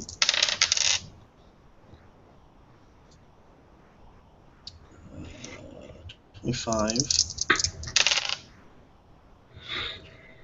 plus 6 is 31, and last one, 39. He takes 39 damage. Did you get your D6 from Hex? Yeah. Excellent.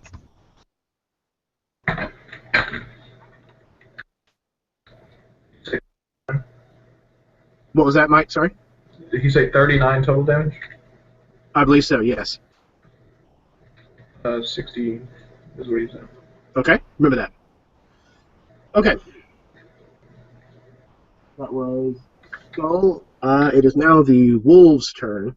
There are 3 of them that are currently surrounding you guys, one of which is damaged, I think. That is correct. He actually turns and flees. And we're just going to go ahead and say that one of the 2 remaining will attack each of you. So we'll go ahead and take Luke's first. I don't think that's going to hit. Nope. Or that one. Oh, wait, you know what? I have been failing to do this the entire time. They actually have pack tactics. Oh, yeah. That's still not going to do it for the first one. Or the second one. They just sucked this round, apparently.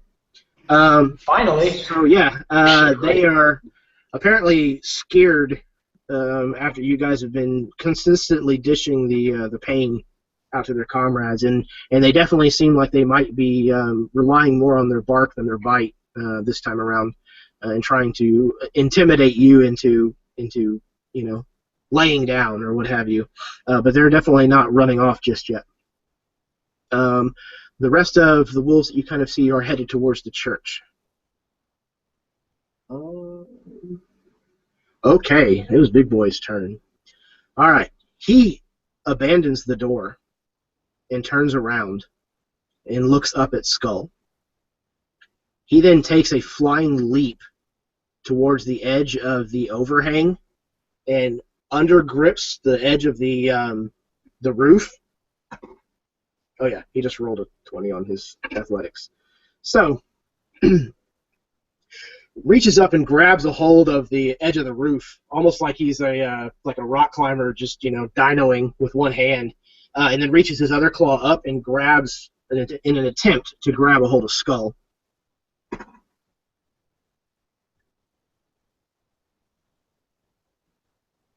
What is your armor class, Skull?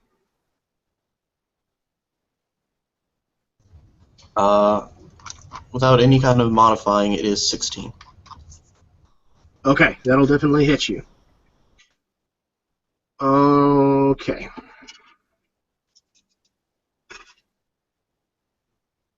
Ooh. Okay. You take 14 points of slashing damage. So here's what happens. He jumps up, grabs a hold of the roof, and as he's hanging there, uses his other claw and sticks it straight into the back of your right shoulder blade. And you can actually hear the tips of his claw actually go through you and hit the shingles of the roof. And then he pulls you off of the rooftop and drops you onto the ground in front of the church. Before he does any of that, he needs to make a dexterity saving throw. For at disadvantage. Because he's going to get lit up. For what? Lit up? 'Cause he's going to get lit up. Oh, with unholy fire. Hadar's or Hellish Rebuke or whatever? Hellish Rebuke, yeah. And he's got disadvantage on his save.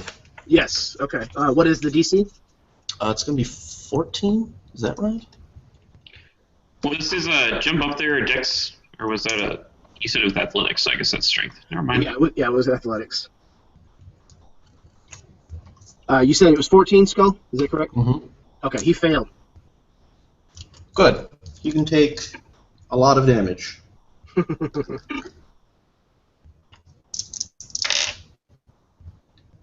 7,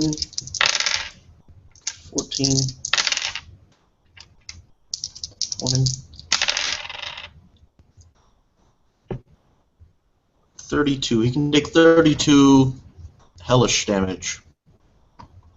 He does. Yeah. He, yeah. 92? Okay, remember that. Yeah, he growls, and it absolutely hurts him, and there's no question. I mean, it singes some of the hair off of him, and he's kind of smoldering, but it doesn't seem to completely dissuade him. He definitely still seems to be perfectly willing to stay in this fight. And after he drops you down into the dirt in front of the church, he kind of lets go of the roof and lands on the very edge of the porch church, or the church porch rather, kind of staring down at you. And he makes almost like a taunting kind of laugh, almost, but a very dog kind of bark, almost like one of those hyenas from The Lion King, kind of kind of noise. So, Luke, it is your turn. All right, we've got 2 dogs left, and I've got 2 additional rounds. So 1 from each. Were there 3 still with you guys? 1 ran off. The one that was damaged ran off. Yes. Okay, so the first attack will be on his, and it is 24. That'll hit. Second attack on mine is 18. Yeah, that will also hit.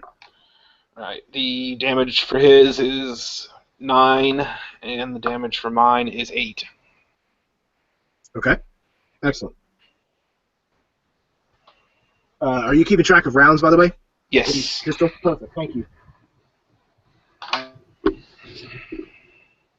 I assume they're standard 6-shot. I guess I should have asked that beforehand. They're special 7-shot.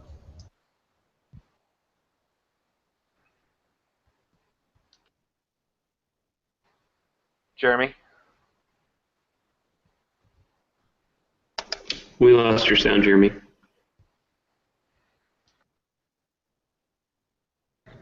They are 6 shots. Thank you. Unless you have like a Derringer or No, whatnot. they're just standard run-of-the-mill player's handbook pistols. Yeah, 6 shots. It's Yeah, the magical that time. time every single session where something goes wrong on Jeremy's end.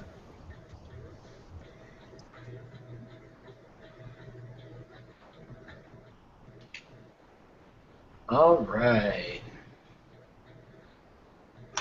This is where we quickly plot against the GM. Somebody save me. I don't want to die. Quick, everybody heal. Yeah, did he say I took 14 points of damage or 4? He said 4, right? I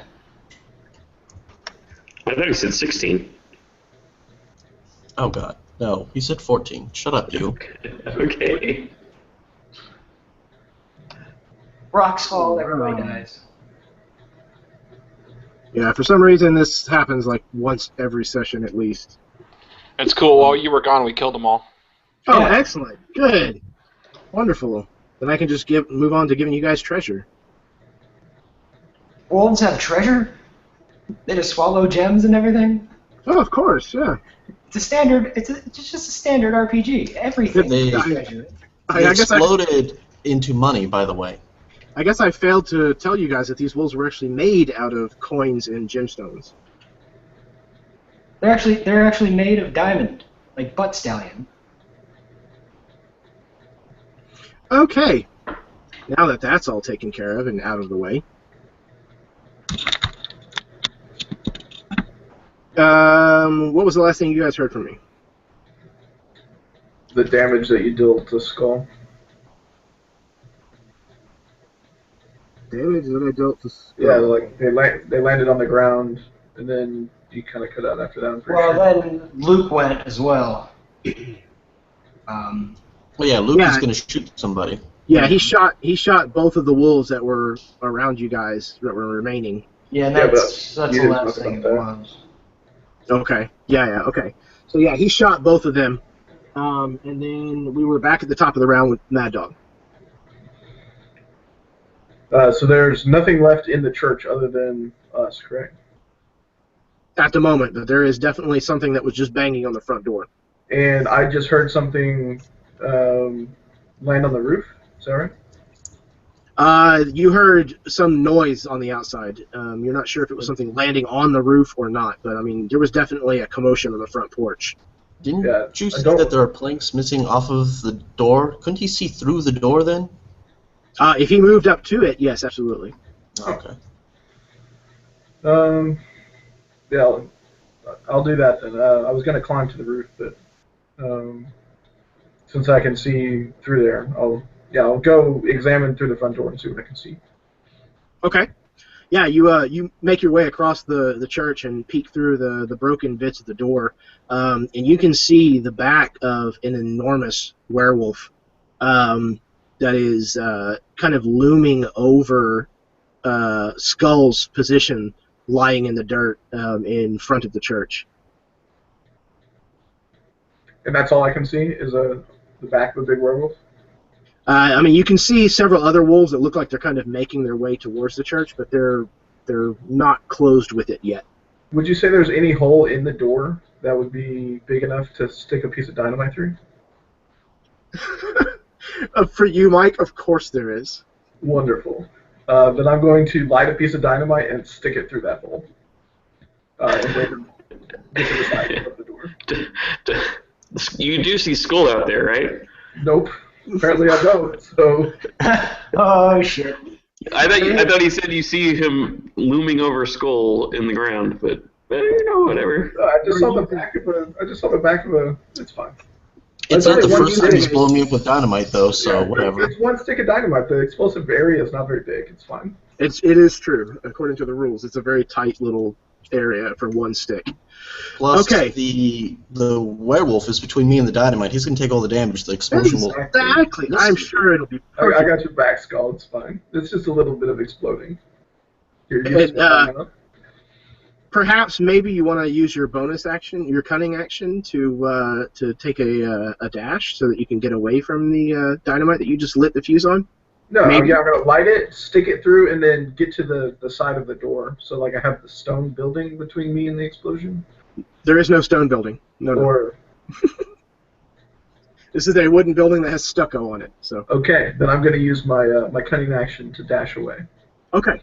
That's probably a wise decision. So I envision Padre sees him run up to run underneath this pew that we set in front of the door. He lights a stick of dynamite. Yeah, pierce through, lights a stick of dynamite, and then runs back and leaps underneath the pew, to get back. Yeah, and in my vision, he's probably snickering a little bit. Oh, a lot. like stitches. Kind of gives Padre that look like, watch this. and I envision I grab the other priest's head and get it down beneath the pew. I'm actually going to take out the dynamite, get through the pew, reach over and light the dynamite with one of the holy candles, and then stick it through the door. That's good. That changes the damage to radiant, right? Wonderful. I'm gonna see a church explode and just go all hell loose. All right, so that is a dexterity saving throw, is it not? Against the dynamite? It is, and he can suck disadvantage, stupid werewolf. Dex of 12. All right. Sorry, I was on the other screen and muted apparently. Wow, okay. DC 12? DC 12. Okay, yeah. Even at disadvantage, he passes that. Right. So it has a 5-foot radius. Okay. And it does 4d6 points of damage. All right. Go ahead and roll that out. And it's heat or like fire damage or whatever? I assume maybe concussion. I'll look it up while you're rolling it. I remember what it was. It was fire force damage. Okay. So 8 points. Yeah, it's probably fire and thunder. 8 points, and it was 4 and 4, as it turned out. But. Okay. I believe it's fire and force. Okay. That's what I have written down here for some reason. So it happened to the door too, I'm assuming. Yes, it absolutely will.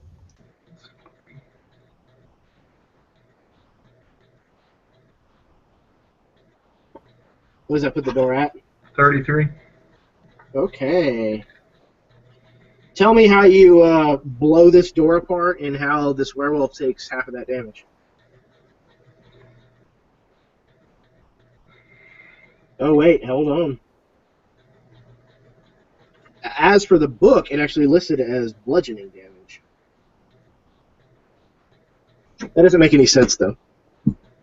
I mean, concussive force, yes, but bludgeoning, since there is actually force damage and thunder damage and all that other stuff, that makes a lot more sense.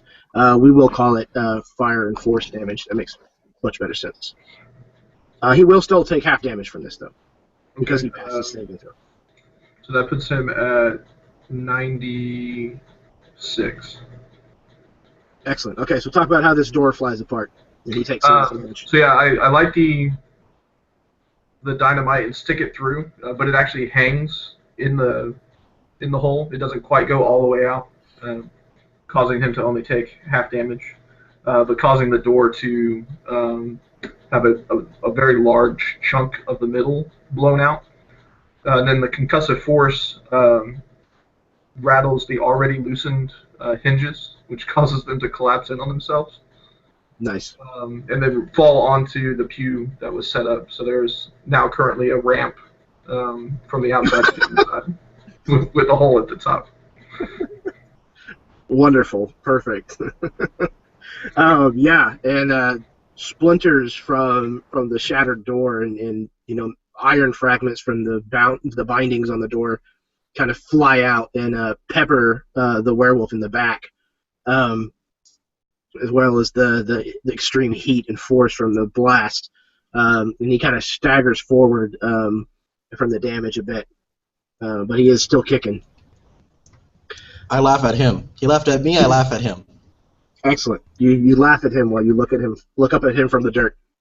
It's very intimidating.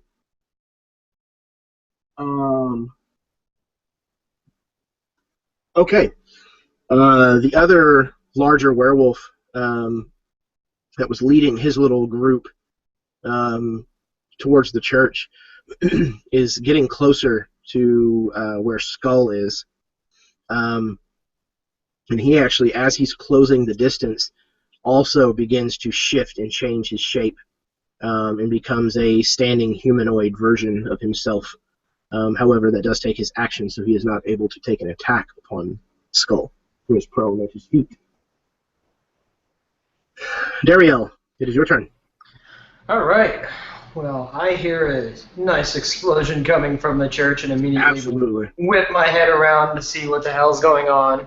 There is smoke and debris like all over the place, right centered on the front door of the church. I'm obviously shocked at that, so I'm going to go ahead and I'd say attack and then start running towards the church. Actually, no. You know what? Screw it. I'm just going to start running towards the church. Okay. You're going to take a disengage, or you're going to take a dash, or? I will actually. Is disengage an action? Yes, sir, it is. Yeah, I'll just disengage and then start running towards the church. Okay. All right. Yeah, we'll say, again, just in the essence of kind of speeding things along here, we'll say that actually puts you at like the 100-foot mark from the front doors. Padre Estevez. Oh, he just did a be right back. So we'll skip him for the moment. Father Heyman. Is you still down some, Mad Dog? You said? Yeah, I'm only down like 6. Okay, he's going to give you another first level cure. You are back up to full. Okay. Skull, it is your turn. Are those other wolves nearby me? Yes. The regular wolves are not as close as these two brutish individuals, but they are closing on you. Are they within 60 feet? Absolutely. So I reach into my fancy bag and pull out burnish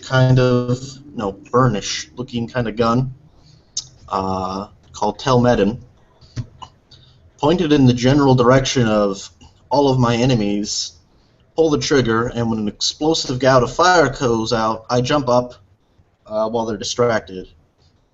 I don't disengage or anything because those are all my actions, but at least I'm standing again. Okay, so you're going to use the fireball option? Oh, yeah, that's what I'm going to do. Okay, and you're going to put it on the side of the approaching enemies? Yeah. Okay, because you wouldn't be able to get all of them, plus the one that's still on the porch, unless you were included with the blast, and I figured you probably don't want to do that. I can get the one, not the big bad, but the other big one, right? Yes. He just ran over to me. Yes, as well as his little pack that's following him of normal wolves. Yes. Okay. So that is a dexterity saving throw for them. Yes. What is the DC? I have no idea. Okay. Do I use my own spell? Yeah, that's fine. I'm fine with that. Okay, then 14. Okay, excellent. The big bad on that side failed. Good. That's the important one. The first wolf that's accompanying him, there are 5 of them. The first one passed with flying colors. The second one passed with flying colors. Golly, the third one passed with flying colors. The fourth one passed. And the fifth one failed abysmally.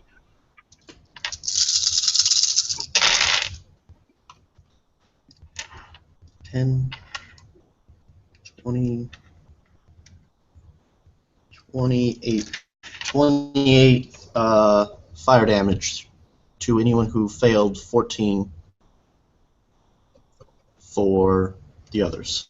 Excellent. Okay. That will outright kill all the normal wolves. It will only injure the big. But go ahead and describe how that looks as the other two guys are running up the street and see this go off. So the big wolf is leering over me laughing, and then there's an explosion, and I look back at him, I reach into my bag, point the gun over, I just give him a big smile, pull the trigger, and all of his wolf friends who are running over all just get flung into various buildings. They're like just against the buildings. And I say, well, just you and me, and that other guy, and all those guys over there, and never mind. Okay. All right. He was trying to throw out a quippy one-liner, but he messed it all up.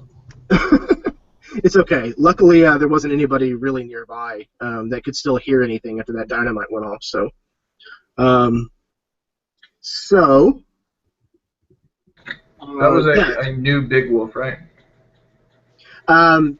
Yes, he is not quite as scary as the one that's standing on the porch. Yeah, he's like the one that's inside, I imagine. Yes, correct. He does look more of that rank, if you will. We had to skip Padre while he was away, so we will go ahead and retroactively get his action now. Okay, sorry about that. Not a problem. How far away am I from the wolf on the porch? We'll call it 40 feet currently. Okay. Then I will scramble over the pew and grab my glass shard that I set out there before. Mm-hmm. And we'll run towards the front door. And when I get as close as I can, I'll throw this glass shard and say, "Look at me," to try to distract him from Skull. Excellent. Okay. What color is this shard? It is yellow, so it is a streaking yellow light that goes out towards him. So Excellent. Hold on. Yes, sir. Can I use inspiration to Yes, you can. reroll that? Because that was a 2, and I don't want that. Yes, you can. It's an attack roll, so yeah. Okay, so that's 16, plus I am currently blessed. Mm-hmm. So 19 to hit. That will absolutely hit him. Okay. So it is a guiding bolt at level 2.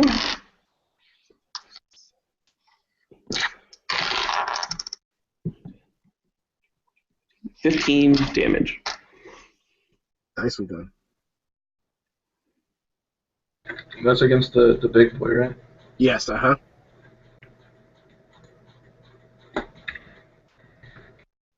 Um, 11. What'd you say? Puts him at 111. 111. Okay. I thought you said 11. I was like, that can't be right. Okay, so yes, 111. So yeah, he is definitely messed up, but he is still in this. He is a tough SOB, no doubt. He whirls around. Go ahead. At this point in time, Skull snaps his finger and says, "Oh, I know. I've got more friends." That's what I should have said.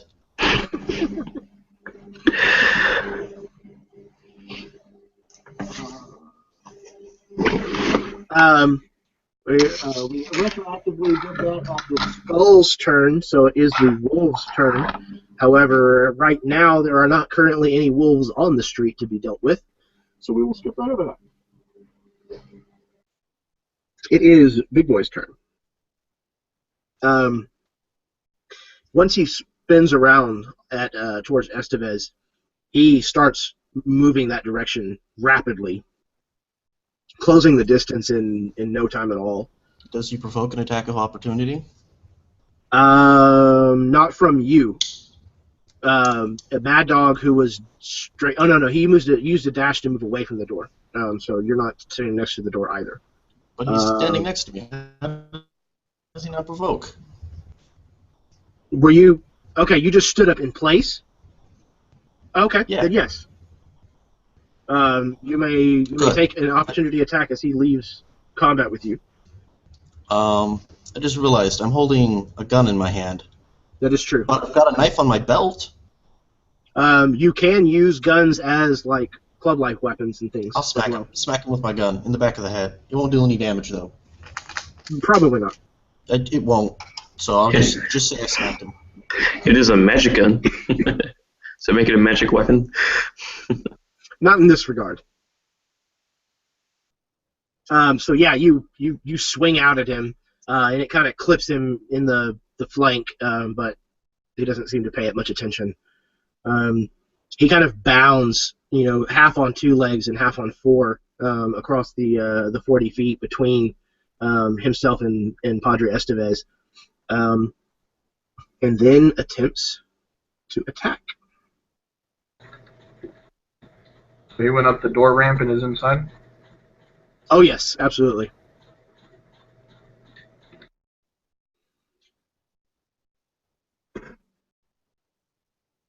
Okay. The first one I'm certain misses. Is his claw attack. He jumps in and he both tries to rake and likewise bite at the Padre. What was it? What was the roll? The claw attack was like a 10. Total. Okay. My my AC is 19. Yeah. So that one completely misses you. It actually takes out one of the wooden support beams inside the church. It literally just claws straight through the thing, almost like those videos of katanas cutting through rattan mats. It just takes out 3 or 4 julienne sliced sections of wood. The bite is going to hit your normal armor class. Okay, so when he bites at me, though, Mm-hmm. I stick my hand out in front of me and say, "The Lord shall stop you," and he's just stopped. My AC goes up 5. Okay, what is the total again? With the plus 5? 24 then. 24. Okay. Oh, I thought you meant he got a 19. So. No. We'll see. No. Sorry.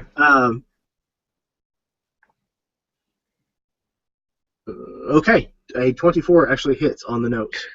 Okay, well, so that hits, or do we... Does Bless go into your defense, or is it just attacks? I think it's just... Oh, we don't... Yeah. Right. Okay. Attack and save. So... Okay. Wait, so this is going to hit me? Yes. Well, it's actually not, because a force from right above my heart, where I keep my Bible, springs forward and backs up my other attempt. Nice. What does that do exactly? It just stops one? Or? Yeah, stops one. Nice. Okay. Very cool. Okay. So, yeah.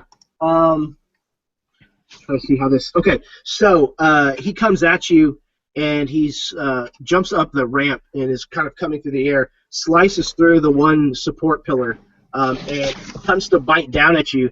And as you're kind of putting your hand out and kind of reeling backwards, your coat actually flies open. And when he goes to bite, he actually bites down on the Bible itself instead of coming at you. It negates the attack, so you're safe. Luke, you got back to town, Bri. Beautiful. Okay, so did either of the wolves take off chasing when he dashed away? Or are they still both engaged on me? No, I think they ran. Okay. Yeah, I think you said they just ran. Yeah. Because there were no wolves in the street, so. Got it. Most of the wolves I've been trying to have run whenever they've injured. They're not super stick it to the end like the rest of these guys. No, yeah, for sure. Okay, so Saying wild animals aren't suicidal? Not typically.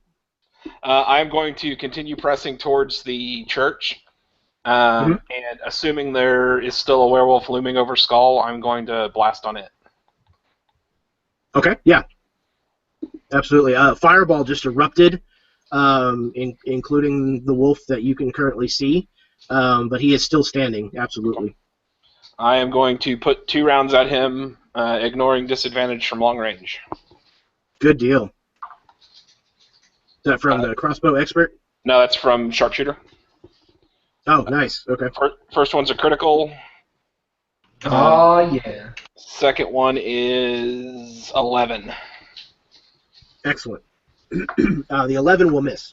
The critical will hit.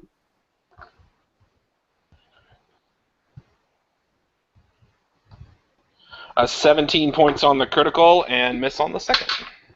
And you are shooting these from normal pistols, yes? That is correct. Okay.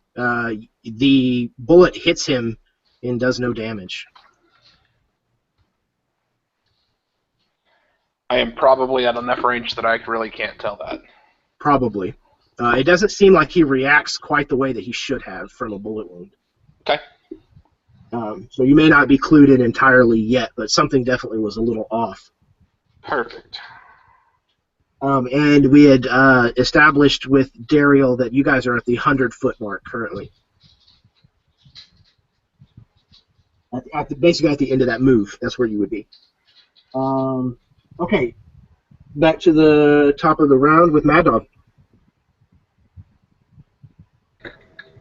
So how far from the rubble of all of the door is Big Boy in relation to Padre?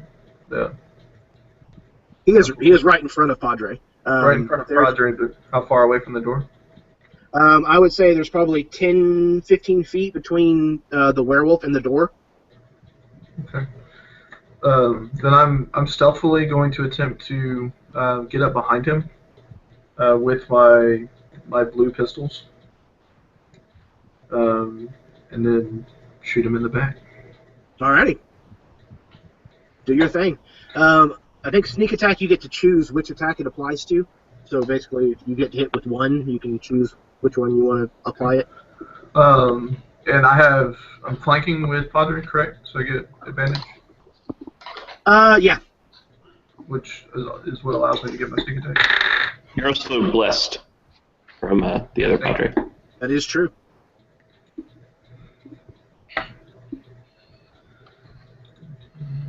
Uh, 19 to hit. Yep, that'll absolutely hit him.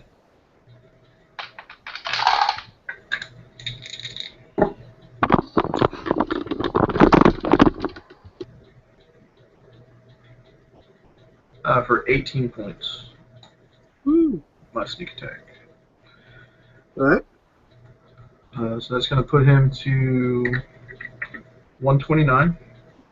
Okay. My second attack is going to be at a 20, non-natural. That'll hit. And I do not believe you get sneak attack. No, not on this. Just once around. Yeah. The dice on that are much better. That's going to be 15 extra points. Okay. What does that bring the total up to? 144. Okay, remember that.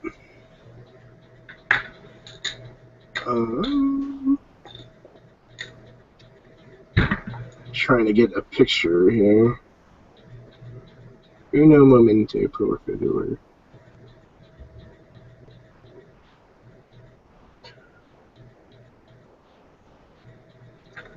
Okay. Let me see if this shows up to you guys. Okay. So that was Mazal.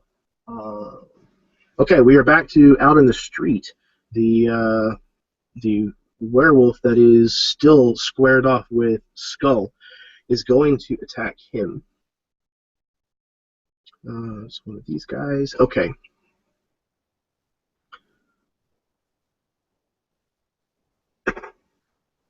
Oi. All right. Okay. So yeah. Skull. What was the last action that you took? Was it the fireball? Yeah. Well, I mean, technically, the last action I took was to stand up. Oh, it was the opportunity attack. Swing. Okay. So yeah, you had turned around to swing at that guy as he was leaving, kind of hitting him with the butt of Tel Midden, and you realized at the last second that you had just dropped your guard against the werewolf that was still in the street with you, and he actually bites you right in the lower back, like right above your belt, kind of in the meat right there, right where your kidney would be, and he got you critically. You're going to need a con save.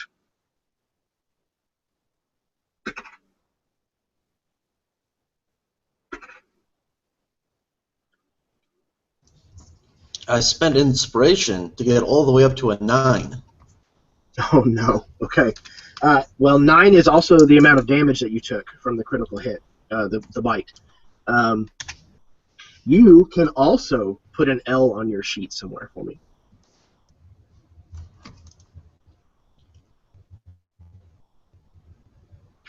Okay. We're back to Dariel. All right. I am still making my way towards the church, and I can see this werewolf attacking someone there. Absolutely. Yeah, and that'll put you 70 feet from the front door, which is about 55 feet from this werewolf. All right. Is that a disadvantage if I shoot? With a pistol, I believe so. Yeah, pistol is 40 and then 120, so yes. 4120. Write that down. All right, I'm still going to take it. Okay. 16 plus 5, or 14 plus 5, so 20, 19. Yeah, that'll absolutely hit him. Hell yes. And I will actually smite. Good job. Werewolves are shit. Especially today. Exactly. That's 2d6 plus 2d8. Ooh. Alright, that's 11 regular damage, which probably won't do anything. It will not, sadly. Exactly. But with my lovely prayer to lose as I shoot, say, lose be with me, guide me true, smite this werewolf, send it to you. Nice little rhyme. Beautiful. You can have a point of inspiration for that. Let's see, 7 plus 5 is 12, correct? No, yes. It is. All day long. So 12 radiant damage. Okay, he will take the 12 radiant. So yeah, while the bullet stops at the surface of his skin and kind of mushrooms and then collapses to the ground, the holy sheathing that was around this bullet actually continues forward and penetrates him. And I don't think he's in danger yet. It only takes him to 26. Okay, yeah, he's still standing though. Estevez, it is your turn, sir.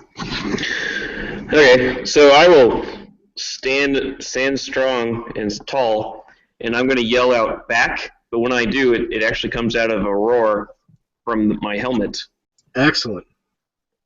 And that's Thunder Wave? Yes, at level 2. Excellent, okay.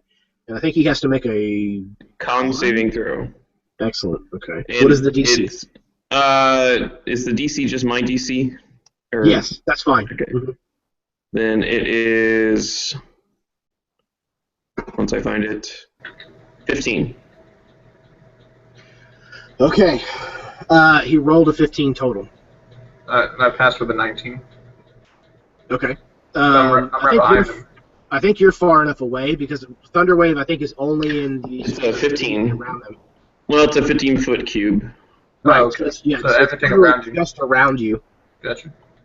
But he did pass, so I think that takes half of the damage away, but he does not go prone. He doesn't get pushed back. Yeah, it doesn't get pushed back. So it's going to be 3d8. Okay. Hold on. Oh, that's not bad though. 7. 14, so he'll take 7 damage. Okay. But people 300 feet away hear this giant roar. Oh, absolutely, yeah. Yeah, there's a big... It sounds like a wild lion. I don't know that anybody here actually knows what that typically sounds like, But yeah, I mean the bell up in the tower is like ringing like mad, and the building shakes, and dust outside actually unsettles from the ground. And he, whenever you do this, actually throws his arms out wide and catches several of the pews of furniture and stuff, and like digs the claws of his feet into the floor to resist being pushed back. And he apparently just finds enough purchase in the wooden planks of the floor to prevent himself from being pushed back enough. Okay. Father Heyman. What could he do? Does he have ranged healing? Cause medic. Are you calling for help? I'm Skull? definitely calling for help. Excellent. Okay. He Sorry. turns.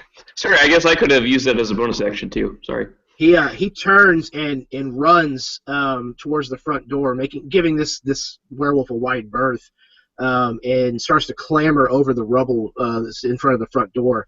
And as he's doing so, spending his turn doing that, he will use his bonus action to do Healing Word, which I think is a D4 plus his modifier. Is that right? Correct. Yeah. Can I retroactively have done that as well? I don't know if you'll let me do that. But... Through the door. Roll me a perception check. What see if door? I can see him. There's no door. Yeah, I mean the door's gone. Well, you've got this looming werewolf in front of you, as well as like the doorway that is halfway choked with rubble. Good point.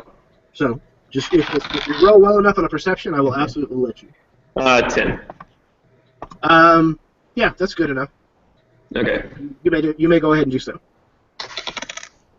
Ooh, you're in luck, Skull. I like being in luck. You healed 11 points of damage.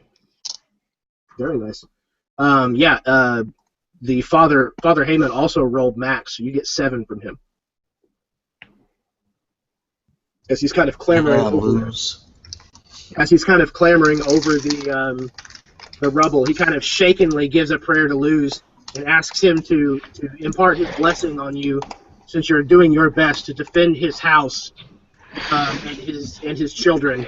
And the holy energy streaks out from him and imparts you with a little bit of leaven. It actually knits the wound closed that the thing just bit into me, pushing his teeth back out of my skin. There you go. Wonderful. Okay. Skull, it is your turn. I say, well, damn, Luz be praised. And I look at the one in front of me, and I look at the big scary one inside the building, and I mentally flip a coin, and I pull out my shotgun, aim it towards the one inside the building, and say, I really hope this guy dies. And I pull the trigger and see if he dies. All right. So you're shooting which one again? What gun? The one inside. Wait. Oh, I'm sorry. Which gun are you shooting? Oh, Eldritch Blast. Oh, got it. Okay. Ooh, I crit. Oh boy, does that deal double damage on spells? It does, absolutely.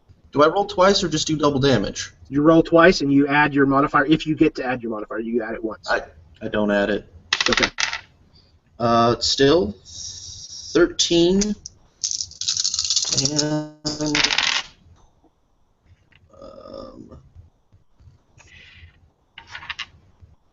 13. So 26 more damage. Puts him at 177. All right. Tell me how you take this guy down. So I look back at him, and he's like, arms are spread wide from being almost knocked back. So purple energy streaks across, hits him in the arm, which causes him to lose his balance and start falling a little bit. And the last one hits just at the base of his neck, shoots down through his spine, and out his tailbone, which currently has a tail. And his tail just kind of, all the fur on it kind of pops off, and he falls down with no spine left. Wonderful. Yes. Into a smoking heap of once was werewolf. And so then there's this kind of blackish energy in him. Another one, using my bonus action to push my hex into the one currently standing next to me. And then I look at him like, you're next, buddy. Excellent. Yeah, and meanwhile, the one inside shifts back into humanoid form, and you see that it is a very large human. Again, somebody that you have seen. This guy, you have actually seen somewhere, and those of you inside the church, so that would be Estevez and Mad Dog, the two of you can roll me, call it investigation. Well, I rolled a 1. Okay. History, maybe.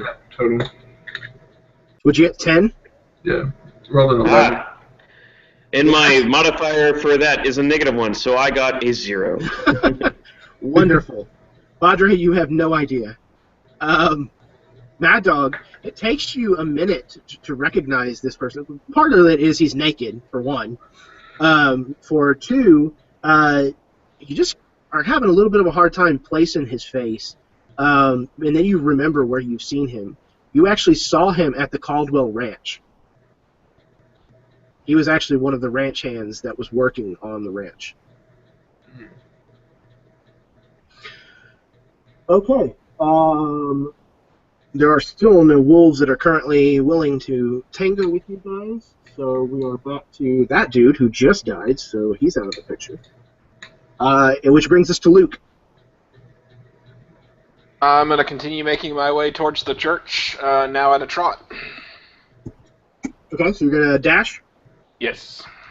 Okay. That'll put you at 40 feet away from the front door. And there is a werewolf that is about 20 feet away from you? 15 feet away from you? Okie dokie. Okay. Back to the top of the round with Mad Dog. With his second story work and being athletic, he's going to climb over the rubble, not taking any additional movement. Okay, excellent. Come outside and try to find the last werewolf there. Oh yeah, he's absolutely standing there, squared off with Skull. And you get there pretty much just in time to see this black energy kind of settle over him. So he's engaged with Saul in melee? He is. Okay. Then I will attempt to sneak up behind him without him noticing that I'm there. Okay. The best you'll probably be able to do is off to the side of him. But that's still, I mean, you still get advantage on the attack. Then I will close with him. You're closing with him? Yeah, to get advantage on the attack? No. If you have an ally, okay. Yeah, if you have an ally who is closed with melee combat with him, you get advantage on the attack roll, which enables you to apply your sneak attack. Gotcha. Which my first roll was a critical anyway, so there you go. Need the advantage. So it's going to be.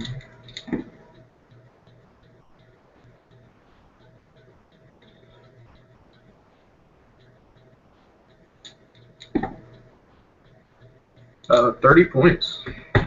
Ooh, buddy. And this is from your patina? Correct. With the sneak attack on top. Yeah. So what does that bring his total to? 56. Okay, remember that. Yeah, he's completely caught off guard by it. It enters pretty much on the right side of his torso, almost right under his arm, and it kind of takes him a little bit of a spin. Okay, it is his turn. Let's see. He's got Skull right in front of him. Mad Dog just shot him. Got him coming up behind him. Okay, so I see it as that. Let's save this. Okay. Okay. he actually turns and starts to run back down the street directly away from the church. Skull, that gives you an attack of opportunity if you wish to take it.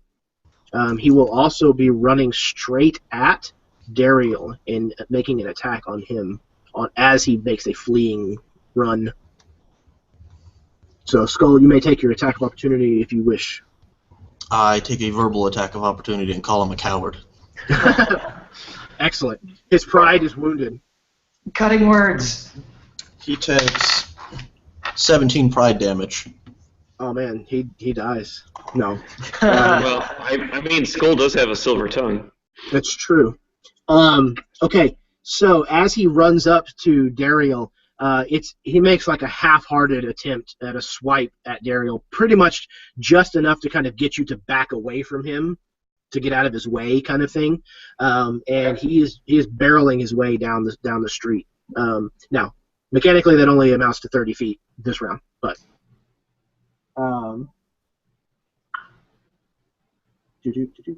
Dariel, it is your turn. All right. So he's what? Right next to me then? Yes, he is currently right beside you. All right. If he's right beside me, then shoot. I'm just gonna actually use my shield and try to knock him down. If he's coming at me, I'm just gonna push him back then. Okay, so like a shove attack? Yeah, like a shove. Excellent, okay. So I think that's an athletics check from you? Yes, I believe that's right. And he gets to make an athletics or acrobatics. Whichever is better for him. Athletics. He's going to want to make an athletics because he's at disadvantage for acrobatics. Oh, that's right, because you had just applied his thing. That's right. That was a 13 from me. Okay. He failed. Oh! So yeah, talk about how you take this guy off his feet.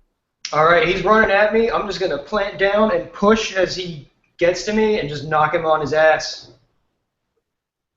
Absolutely, yeah. You play chicken with him, more or less, and you call which direction he's going to put the most of his weight, and he misjudges it completely. And you hit him with your shield and deflect him, completely throwing his weight off balance, and he ends up in the dirt face first. Hell yeah.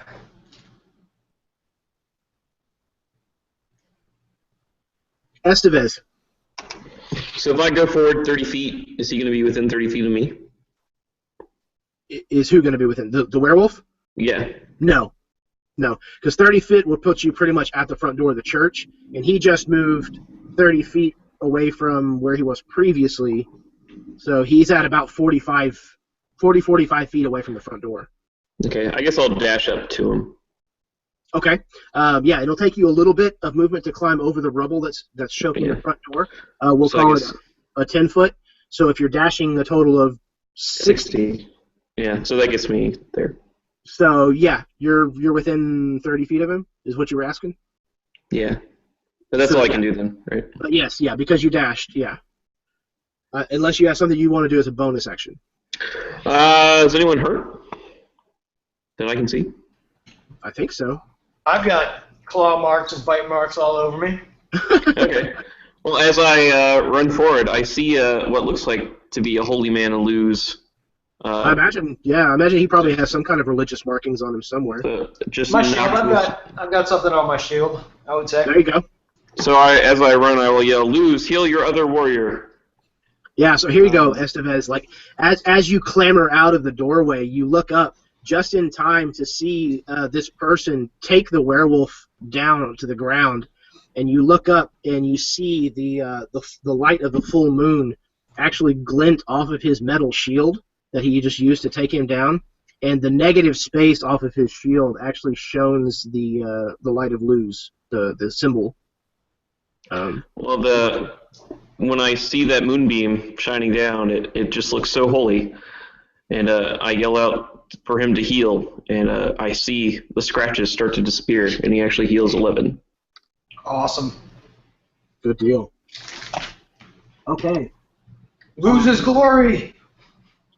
Padre, or Father Heyman, is going to begin making his way towards the front door as well. Skull, it's your turn. If I cast a range attack spell on someone prone, it's a disadvantage, isn't it? It is, yes. I am just going to ready to shoot at him when he stands up then. Okay. Because I imagine he's going to try and stand up. That's probably a safe bet. It does look like he's trying to clamber for his feet. Okay, we are back to Luke. Ryan. Yep, sorry, not used to the name yet. Yeah. That's why I gave you your name. Yep. Okay, I am about 20 feet out now, and I guess I'll just finish closing off. We've got one left up, but he didn't seem... Well, actually, I'm going to pull Alchemist Fire, and I'm going to douse the one remaining that's fleeing with Alchemist Fire. Okay. You're just going to try to smash it on him from a distance? Yeah. Okay. He is prone currently, so I think the attack is at disadvantage because it's a ranged attack. Makes sense. But also, I mean, if you miss with a splash weapon, it's kind of like, Not the end of the world. Right. Okay, so at disadvantage, it was a 18. Oh, yeah. Oh, damn. That'll absolutely hit him. And it's 2d6, I think. Sorry, let me look that up real quick. I should have marked it. Yeah, I'm not entirely sure, to tell you the truth. I'm right next to it. Hang on one second. Sorry. Okay.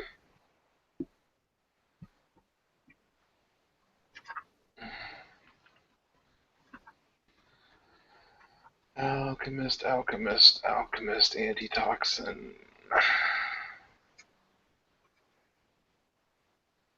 Oh, no, wow, they nerfed it. Big time. It is a D4 fire damage. At the start of each of its turns. Okay, well. It can end this damage by using its action to make a DC 10 dexterity to extinguish the flames. 2. Okay, so he takes 2 points of fire damage. And burns! He does burn. Okay, back to Mad Dog. So the only one that's left is that guy who is running. Correct? Yes. Also, Jeremy, I'm going to tap the butt of the shotgun that's on my back and apologize. Okay. He is the only one that is currently within visible range. You definitely hear other animal, wolf howling and snarling and stuff going on elsewhere in the town. Some of it does sound like it might be approaching, but it is not here yet. And Padre is still inside with me, correct? You are outside. Padre is also outside. Yeah, that's. I'm sorry, that's from there. And so is the other Luz guy, correct? Father Amon is inside. He is making his way towards the door. But the Luz Paladin is outside. Then I am going to make my way back inside. Okay. And then gotta kind of see if there's anything of value inside. He's still inside. Father Yeah, Amon. I'm just looking at the moment. Okay. Yeah, I mean, there's not a lot. This isn't like a grand Catholic cathedral or anything. This is like, a church out west kind of thing. So the only thing that you really see that looks to be of value is probably what would amount to the crucifix. Okay. Yeah, I'm going to do that looking under the guise of going to pick up the derringers that I dropped earlier. Excellent. Perfect. Okay. It is the werewolf's turn. He takes a D4, first of all, from the Alchemist Fire. 2 additional points. 2 additional. 60. Okay, remember that. Actually, instead of standing up, he is going to attempt to roll around on the ground and put out the fire. So it's a DC... At disadvantage. At disadvantage. Good call.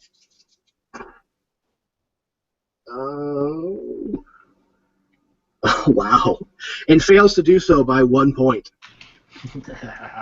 So, you get the feeling... Nerd. You get the feeling that had he been in humanoid form, that he probably would have succeeded in getting enough dust and dirt and stuff as he rolls around to put it out. But with the addition of the fur from him being in werewolf form, it is not enough to completely put the fire out, and it continues to burn.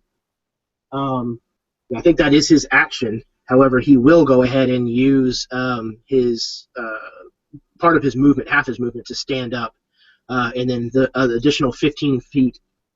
Yes, 15 feet of his movement to move further down the street away from the church. Question. Does a 14 hit him? Yes, it absolutely does. He takes 12 force damage. That's right, yeah. So your ready action goes off as he gets up, and you zap him with 2 additional bits of Eldritch Blast. And then you said he moves... 15 feet. And he was right next to me, so does that provoke opportunity? It will provoke an attack opportunity from you. All right. Can I take out my sword and do that? Yes, absolutely. What was your... Didn't he... sorry. Didn't he... I mean, you said I was right there as well, right? No. No, you're further back, closer to the church, because you had used Healing Word to heal the paladin from range. Right, but I thought I dashed, and I thought I'd gotten up to them, because I could move 60, and you said they were 45, and even if it took 10 to get through the door... I'm sorry, I'm just trying to figure it out. Yeah, no. I would say that you're probably still 20 feet from where the paladin and this werewolf currently are. Okay, that's fine. Yeah. Actually, you...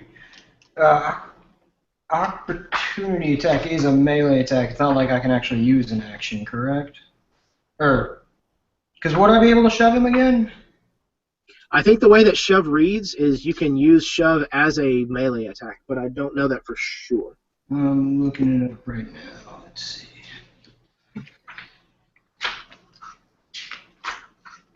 Making an attack, melee attacks. Yeah, I'm using the attack action. You can use a special melee attack. So yeah, I will just shove him again. I'm going to stand firm and not let him get away. Okay, so go ahead and make another athletics. That one is 11. He failed again. Aha! Okay, so yeah, he goes to try to stand up, and you're pretty much standing almost over him with your shield, and he barely kind of gets to like a 3-point contact, one knee, 1 foot, 1 hand, and he's starting to stand up, and you literally just barrel down on him with your shield and knock him to the ground again. Okay, that was his go. Dariel, it is now your turn. All right, now I will take out my sword. I'm going to use my inspiration, try to get some holy light, and smite this bastard again. Very well. Yes, I definitely want to use my inspiration. 16 plus 4 will hit. Yeah, it absolutely will. And I will smite. That is actually 3d8. Hey, Dan, keep your inspiration. You had advantage because he's prone. Right. Oh, that's true, actually. I was just about to tell you that. Thank Keep you. my inspiration. That's right. That's why I keep making him prone, because I want to do that. 7 plus 7, 14, 16 damage. Sorry, it's 6 regular damage, and then it was 8 regular damage. Okay, yeah, so he will ignore the 6 normal damage and take the radiant. Yes. So it brings him to 80. Okay, tell me how you finish this guy off. All right, he is down on the ground. I will take my sword out, hold it aloft, pray to lose, and just shove it into his chest. Absolutely.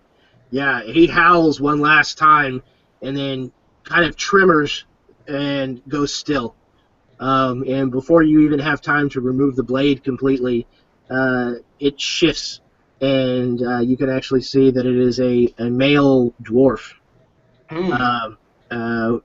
Once again, it's somebody that you've kind of seen about town, but you don't even really know his name or anything of that matter. Excellent. Okay, so you guys are clear of opponents at the moment. You can hear more of the activity around the town, and it does sound like there may be more coming. However, we are 47 minutes past the point where we would normally take our break, so we will go ahead and take our break now. We will come back. We will come back at 3 o'clock and resume. Good job, guys. Sweet. Here.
Yes, I've been stacking a little bit, but if you want to make something real quick, we can do something. You want to make a PB&J? Or I can make a smoothie.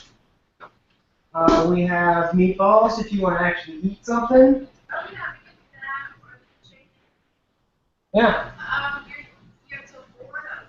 Yeah, just like a 10-minute break.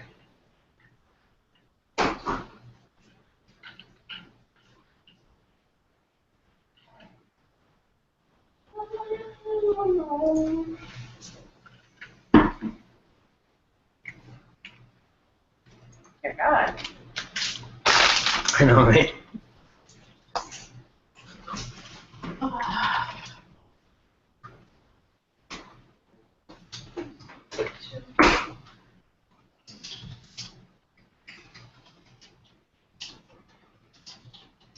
Maybe that meatballs for you?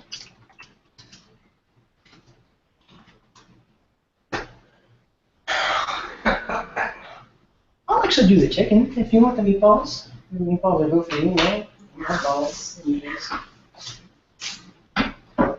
Um,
But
Okay, we got everybody back. We're just kind of talking in chat a little bit about some bounty hunter information. Um, not quite. Um, so, yeah, we just finished with that spectacular combat. You guys did a bang-up job. That was good.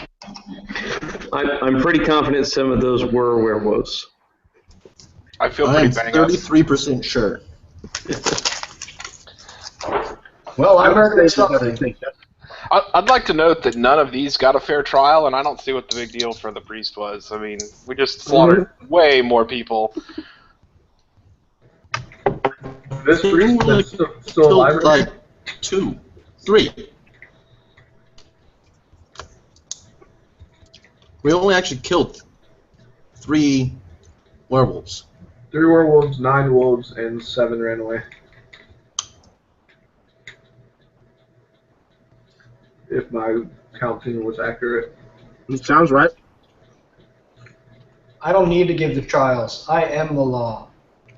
Oh, snap. There you go. Yes, I just wanted you to say that at least once. But you actually have to say it in character, so. Was that not in character? You sounded in character to me. Whatever. Okay. However, like I said, it does not sound like you are entirely out of the woods yet. Wait, the woods? I thought we were in the town. Beat me to it. Yeah, we have to go through the catacombs to get out of the woods. Set the church on fire. Get back to the catacombs. I don't know. So going back in character, the Padre will rush up to these 2 newcomers that we're fighting, and we'll take whatever one looks hurt the most or kind of like support them and pull them back towards the church and said, we must go this way. I don't think Luke took any damage, did he? So it's probably me. Which is all the better because another holy man was like, so, Dariel, what happened to the church? Why? What the heck is going on in here? It's too long to explain. We must get to safety first. Lead the way, Padre. Okay, so is the plan to try to head back into the church and then get into the catacombs, or do you guys have something else up your sleeves? Because for the moment, there is nothing around you at the moment, right now. Yeah, my plan is to get into the catacombs, and we need to figure out what's going on and rest, because I need to replenish spells. My plan would be just to figure out what the hell is going on at this church that just blew up. Because I will add that you guys are not all that far from the corral where your horses are kept. Hmm. Oh, okay. Just as an aside. So we don't Quick lose- question.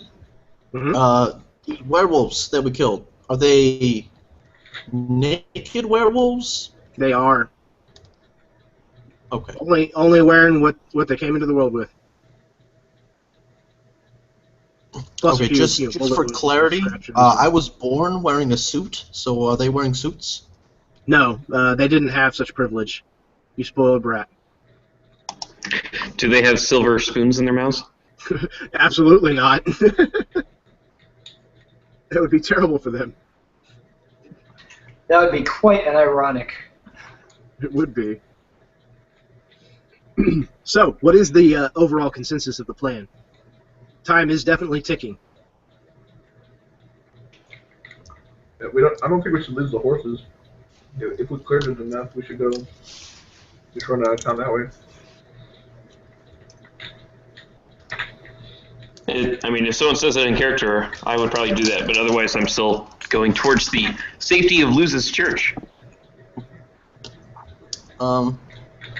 Jeremy, do I know if it would be really, really difficult to fix the church with mending?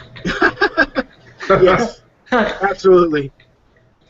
We're talking like 4 or 5 castings, 7, 130. But Okay. 4 years worth of casting. Four or 500. Couple of days, maybe a week. Okay, I Might be cast it easier once. just to actually repair the church. Yeah. You unbent that hinge. It looks much better. Excellent. I feel better about myself. Wonderful. All right, so it And, sounds like we kind of have a division as far as what the party wants to do. Catacombs it is. Let's go. Okay. Follow the Would we be worried our horses are going to get taken or anything? We're not coming back here. We can just bring our horses with us through the catacombs. That sounds like a great idea. I don't know. Okay, then I'm for getting our horses because I don't want to lose our gear and horses. And is Cookie still with us or? Yeah, you haven't seen Cookie since you got back to town. Well, maybe he's sleeping on the cook wagon. I mean, we can go that way. Maybe he's a werewolf. Well, he didn't turn into a wolf while he was with us. That's true. So why is the church blown up? Werewolves. Werewolves with dynamite. And what exactly did you do to piss off some werewolves? And where did they come from? And how do we destroy them all? Came from the night. Werewolves, I guess. We piss them off by not being werewolves, and we can kill them all by shooting them to death. Okay. Well, the Padre has changed his mind, so he's going to take everyone to the horses, and he's going to yell for Father Heyman to follow them. Okay. Yeah, he is continuing to scramble out of the church, and he's saying, but, oh, very well, yes, okay. And he comes kind of shuffling after you. Okay, so we're all getting to the horses. Yes. I'm making the decision for everyone, sorry. Yeah. As the last person out of the church, I want to clean out the coffer as I go. Which is actually going to be pretty good because I made a sizable donation the last time I was there. Yeah. So yeah, there's a pretty decent jingle to it as you empty it into your bags, and then there's a pretty decent jingle to you as you mosey on down the street.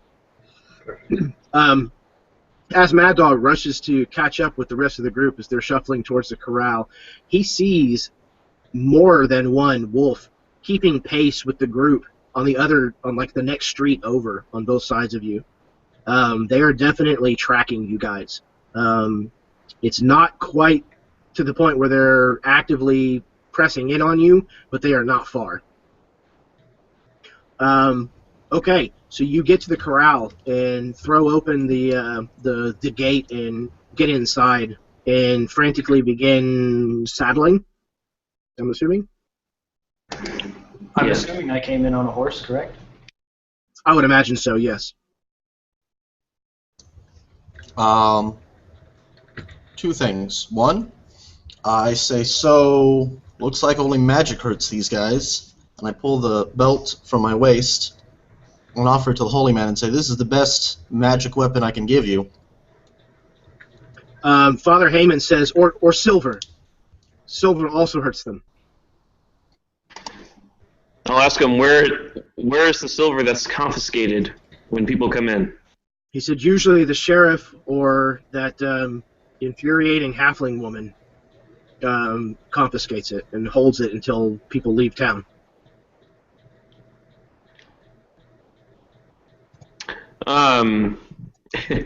Okay. I'm going to cast Thaumaturgy and make my voice very loud. And I'm going to yell, "High horse," which I have my helmet on, so it's very deep and guttural, but really loud. Okay. Yeah, so you yell that out, and it's a booming, growling, almost roar-like call. So I'll follow that up. Oh, what? I'm shocked by this. Oh yes, absolutely. Yeah, he has a helmet that looks like a lion. lion's I head. watch the videos, but I meant in character. Oh, perfect. Yes. Okay. So I mean, I'm just doing that as I'm getting the horses around. So Sure. we'll see if she shows up. Okay. So you guys are starting to hastily saddle your horses. They are not happy right now. They are pulling at their reins. They are bucking around inside of the stables, the individual stables that they might be in. Their ears are flicking all over the place. Their nostrils are flaring. Their eyes are wide enough that you can completely see white around their irises. They are not pleased. And as you hurry to get the blankets on and get the saddle straps cinched down, you can see why. Wolves begin to gather around the outside of the fence of the corral, and before long, you're seeing more wolf than you are open space at the bottom of the fence. And they are just kind of making circles around the entire corral, just waiting, it looks like.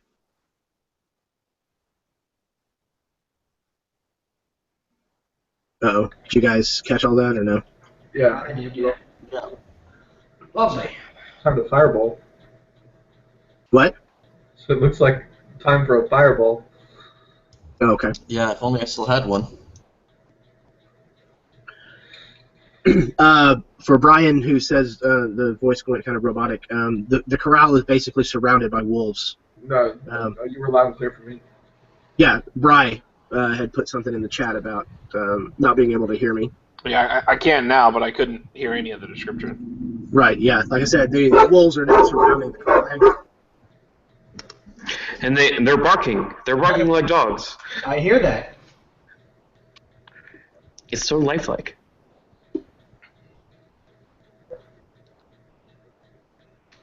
Sorry, yeah, that's my peanut gallery. Okay, so yes, they are surrounding the corral at the moment, and it looks like their numbers are consistently growing. After 2 or 3 minutes, you guys managed to get your horses saddled and ready to go. I think we should take any of the remaining horses with us just to save them. They could cause a good distraction as they run out.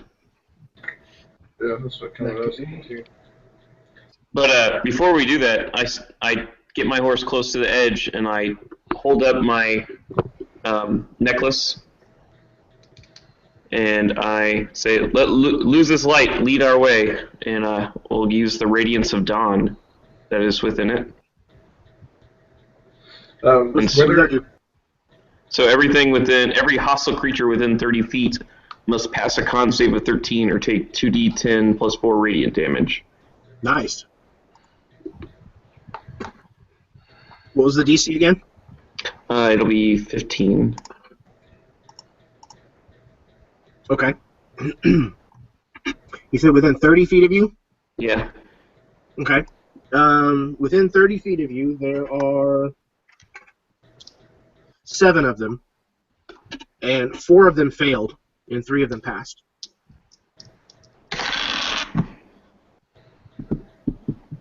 So they take 10 on a fail, 5 on a pass. Okay. Yeah, that is. It's not enough to kill any of them, but it certainly is enough to make any of them that were injured flee, and any of the others that were near the area of effect definitely kind of back away from you. So I use that as the opportunity to kick open the corral and lead everyone out. Let's go. Perfect. Were there any extra horses? Yes, absolutely. Let's see.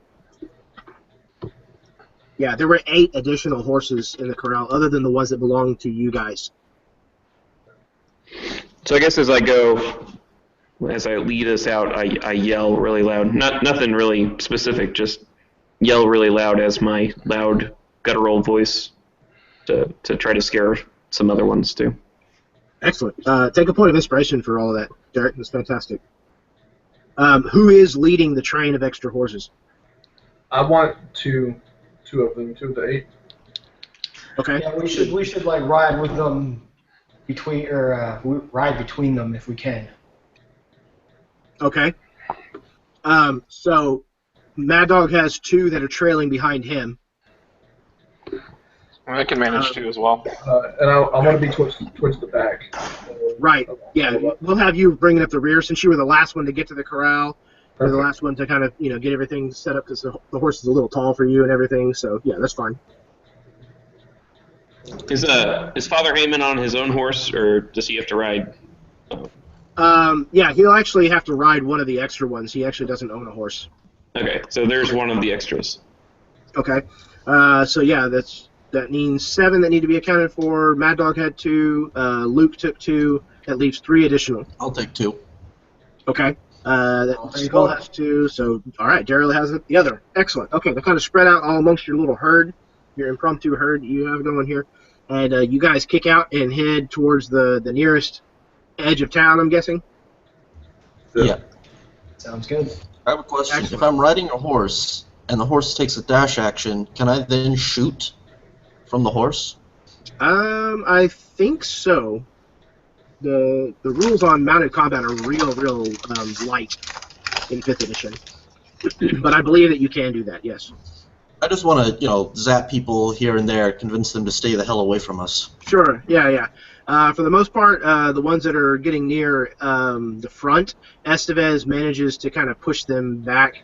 I don't think that effect that you gave continues to have effect, but for this, we'll say that the light, at the very least, is still kind of keeping them somewhat at bay. They don't want to seem to get too close. And Mad Dog is going to shoot one of the horses. That way it dies in the road to stop some of the wolves that we really All right. One of the 2 you were pulling with you? Yeah. Okay. So yeah, you It was an old nag. yeah. So yeah, it was actually one that had sustained some injuries in flailing about and all of the commotion, and you cut the rope that you were leading it with free, and as it kind of turns to veer off, actually no, it wouldn't. It would probably stay with the herd. But yeah, you easily kind of over your shoulder just put one right between its eyes, and it neighs loudly and collapses in the dirt in the middle of the road.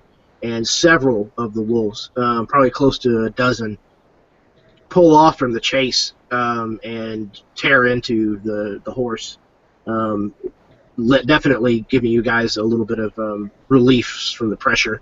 Then I'm going to light my cigar, kind of out of sight, out of mind. I'm going to put a big plume of smoke between us. Okay, excellent, yeah.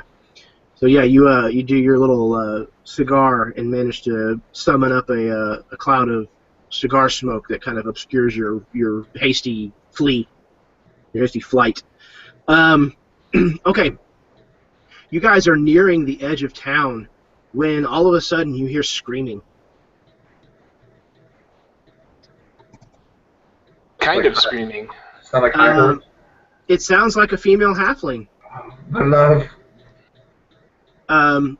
And looking about from one of the side streets, you see Jubilee High Horse running as fast as she can with another small pack of werewolves, or wolves, one of which you can identify as a werewolf, hot on her heels.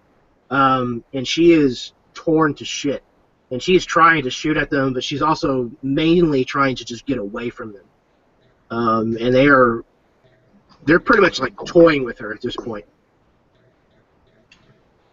I'll definitely peel off then. And How far away is she? Because I definitely want to save her. We're going to call it 100 feet. Going or completely away? You're going to have to you're heading out of town in kind of a straight path, and you would have to veer off quite a bit in order to get to her. Okay.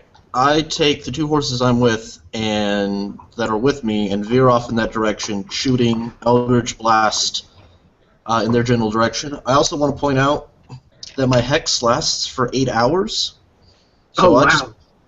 I just pointed at another wolf, blow it apart, pointed at another wolf, blow it apart. Okay. As I run, they're 100 feet away. It's going to take us, I don't know, 2 or 3 rounds to get over there. Horses are fast, I don't know. Yeah, I think with horses it'll take 2.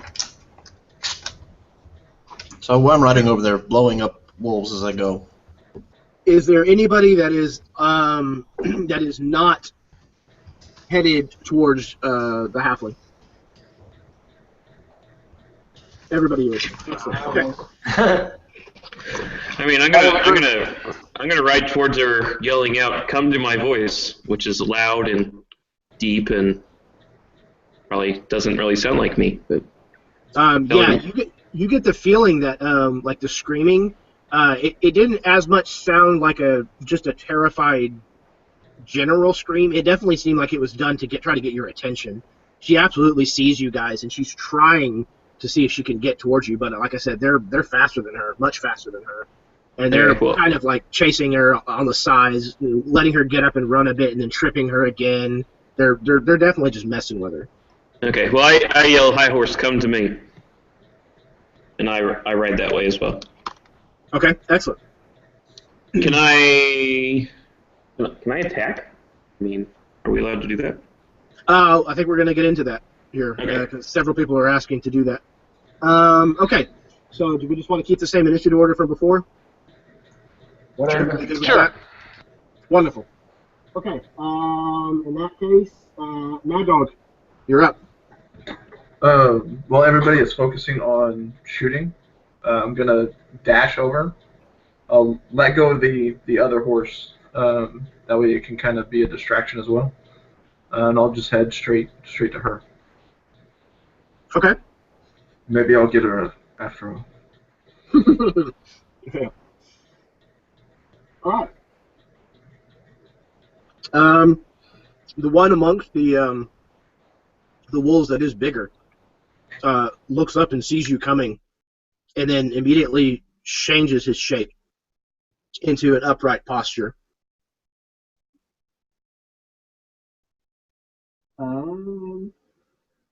Gabriel. All right, I'm going to go ahead and do the same thing. I'm going to just dash towards the halfling, and I'm going to just, where does that put us in respect to her, I should say? I think with a dash, it brings you within melee range.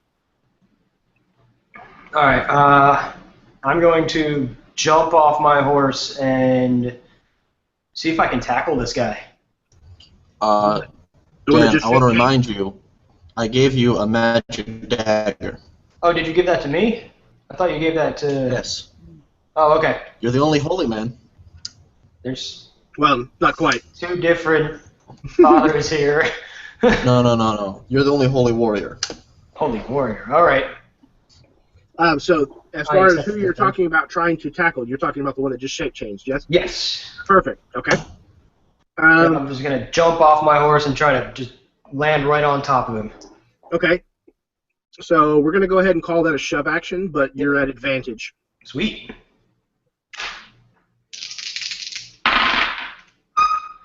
We'll say, what's that? 16.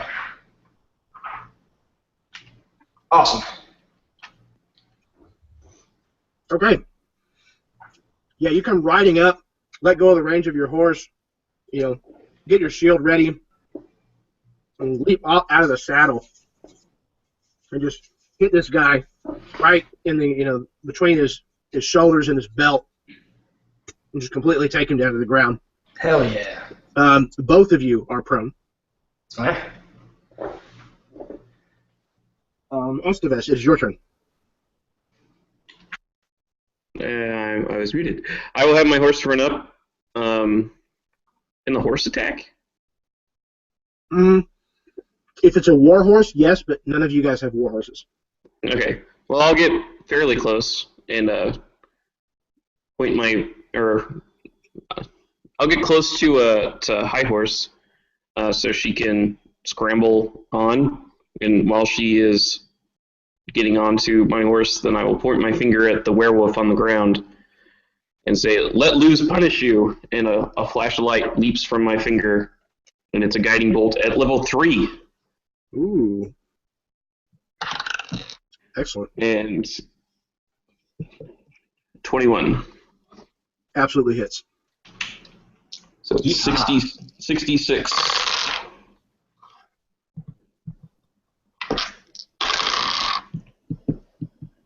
$19 damage. Excellent. Yeah, he howls in pain. Okay, the bless is long gone, so. I think so, yeah. All right. Father Heyman is actually kind of doing his best to stay in the saddle. Again, like he kind of knows a little bit about what he's doing, but apparently with all of the commotion, he's not really used to riding a horse in the heat of battle. It looks like he's doing his best just to kind of stay in the saddle. Skull. So after I killed the werewolf, I had pulled the inky black energy back into myself, and right now at this point, I kind of just like grab the air, which causes it to coalesce in my hand, and I throw it at one of the wolves, the little actual wolves. Rich blast. Okay, excellent. I'm gonna hit twice.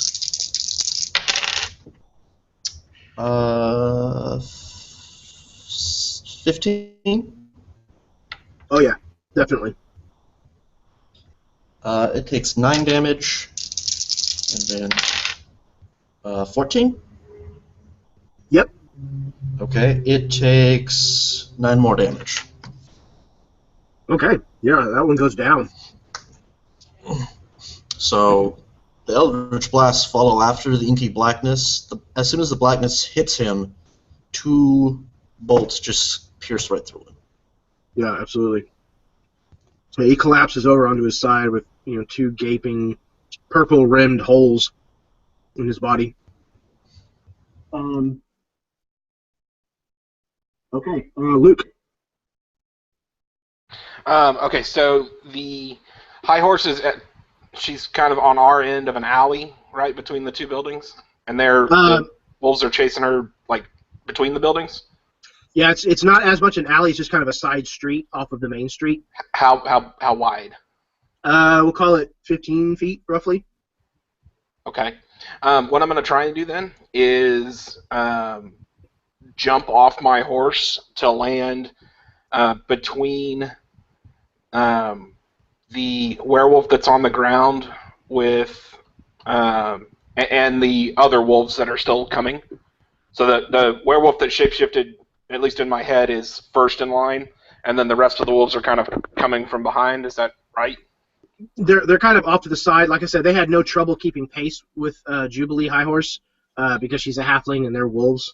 Okay. They were kind of messing with her, so none of them are really... I mean, the werewolf is certainly the closest to her.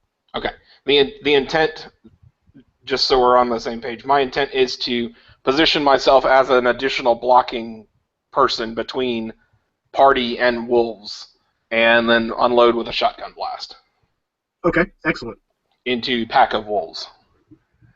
Okay, yeah. Let's see. You can get 3 of them in one blast, and they are all at the closest range. All right, 23 is the DC. Okay, and it's a dex. The first one, nope, failed. Actually, the 23 you said? 23, yes. Okay, actually, not a single one of them can pass that, so they all fail, Okay. and we'll take full damage from it. 14 is full damage. Okay, yeah, you lay the 3 of them out. Go ahead and tell me how that happens. Okay. As I dismount, come running up and position myself where I'm going to dismount and then kind of skid to a stop, boot heels digging into the dirt a little bit on the street. Let momentum carry me to kind of be in a blocking position, and I'm going to pull the bladed shotgun off my back and just unload it straight down the street, leveling a group of 3 wolves as they approach. Absolutely, yep. And I will take up a defensive stance. Good deal. Okay. We're back to the top of the round with Mad Dog. Oh, you know what? I hadn't rolled a thing for Jubilee. Hang on. Oh, that's perfect. She rolled a 1. Okay. She is now going to scramble towards Padre's horse. She's going to stand up and move the rest of the distance to Padre's horse. She basically gets to the horse at this round. Not that I'm complaining, but did any of the wolves or werewolves take an action? Oh, the werewolf. Werewolf transformed. Yeah, the werewolf transformed, but I had erased the wolves, so thank you. I forgot about you as well. I assume that they just run away because 4 of them just got killed. I mean, how many wolves were there even? They also rolled low. Okay. There were 4. 8 of them. 8. Oh dear. They're half all dead. 3 of them just died. Plus the one I killed. Plus the one you killed. That is 4. So yeah, there are 4 of them remaining. They are going to attempt to attack. Let's see. 1, 2, 3, 4, 5, 6. By the way, I'm probably not within run over and bite range because I'm just going over there and blasting them apart. And I've got 300 feet range. Okay, so the first one appears to be going after Dariel. The second one is going after Luke. The third one is going after, let's see, Padre Estevez's horse. And the fourth one is going after Mad Dog. All right. Way to spread it around there. Okay, Can I get attacks of opportunity on any of them as they pass? No. Okay. Just checking. Yeah, it's a good question to ask. The first one that was up against Dariel, I think was the first one. Yes. That is definitely a miss. Sweet. The second one that was going towards Luke. Shit. Rolled a 20. So shield disadvantage. Go. Oh wait, actually, I'm still prone Oh yes. Yep. Thank you. because I have not moved yet, so that's why. Has it been 10 minutes since I cast Shield of Faith? Yes, absolutely. All right. I would say that a 17 though still does not hit. So even with advantage, she misses. But Dan can put disadvantage on the person who crit Luke, right? I don't think he currently can. They're not adjacent. Yeah, they're not adjacent to one another. Yeah, and I believe, does prone take out my reactions? I don't know if it does or not. It makes sense. It makes sense in this situation that it might not be particularly easy for you to put your shield up and block somebody. Exactly. You could smack the leg of the wolf with a shield. But as of right now, you're not adjacent anyways. So, um,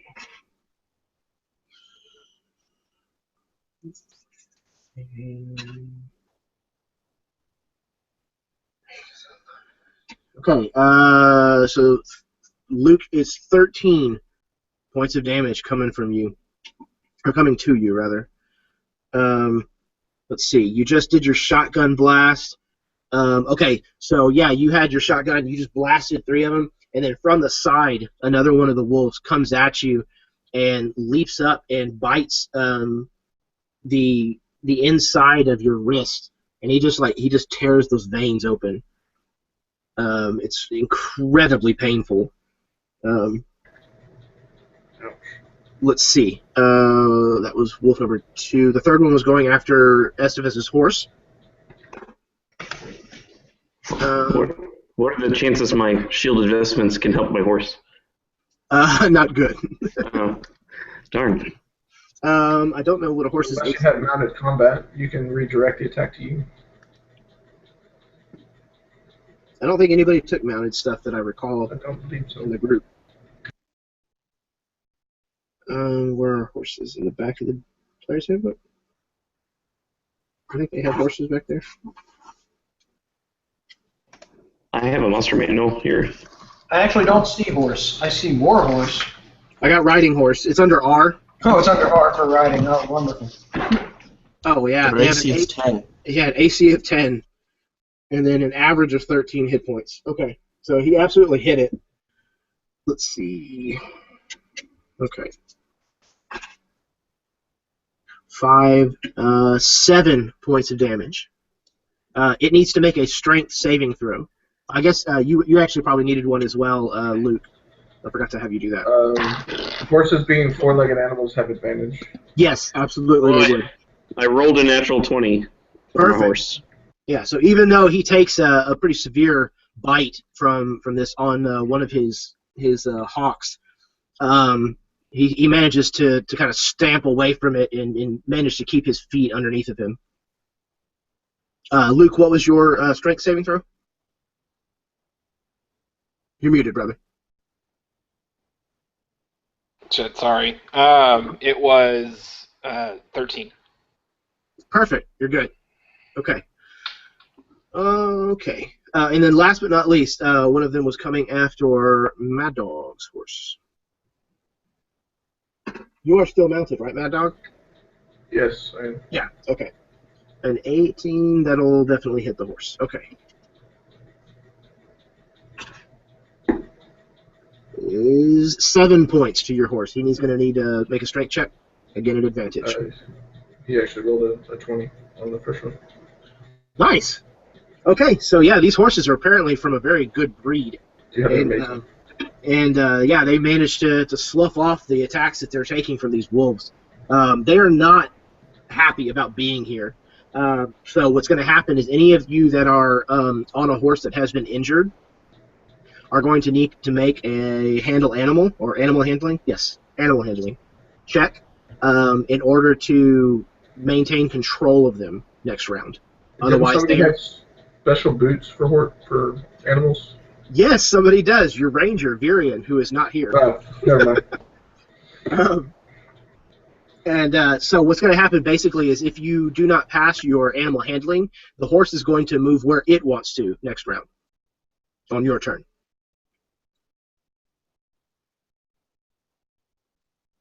So I believe Estevez and Mad Dog. Okay, perfect. There's Estevez at a 23. I just rolled a 1, so okay, like 3. Is there anything you're going to do about that, or? Nah. Okay, perfect. I'm cool with it doing what it wants. Perfect. Okay. That will lose 2. Okay.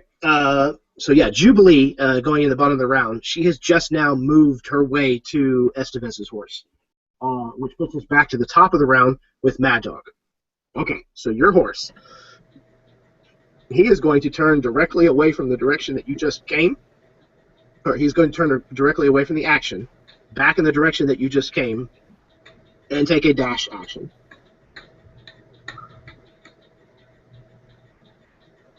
So you are going to be moving 100 feet directly away from where this is taking place at breakneck speed.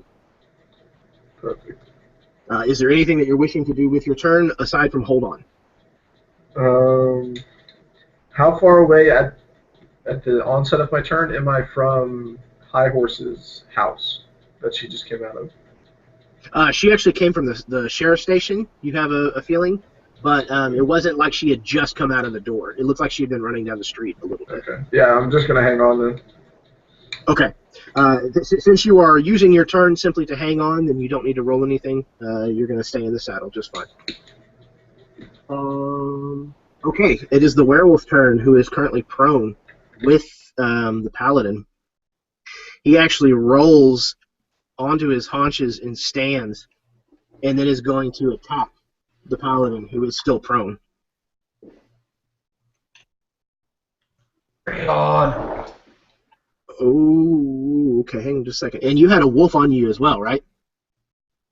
It missed, yes. Yes, but that is enough to activate his pack tactics. Oh, wonderful. Oh, well, you're prone anyway, so it would have been, never mind. Yeah, it would have been an advantage anyway. Right. But a 17 still hit does not. Ha-ha!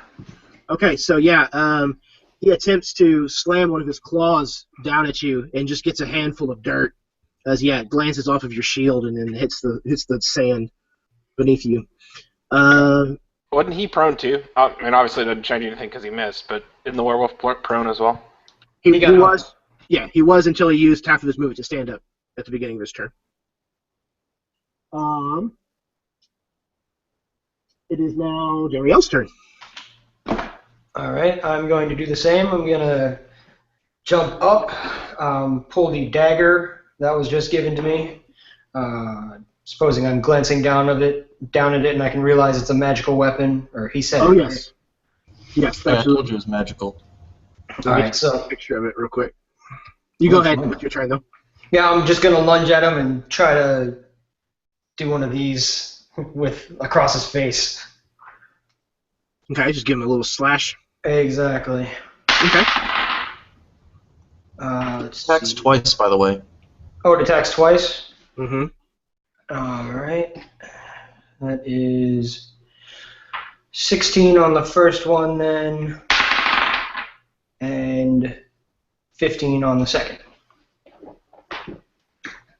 Okay. That is what it looks like. It glows with the light of the moon. Well, actually, only if you activate it, I think. But so yes, what were the two attacks again? It was 16 and 15. Okay, you hit with both. Sweet. What's the It's a D4 plus your strength or dexterity, whichever you prefer. strength? Actually, no, dex. Let's go with dex then. Both of them rolled 3s, so 6 for each. Okay, so a total of 12, and he will take all of that because it is magical. Hell yes.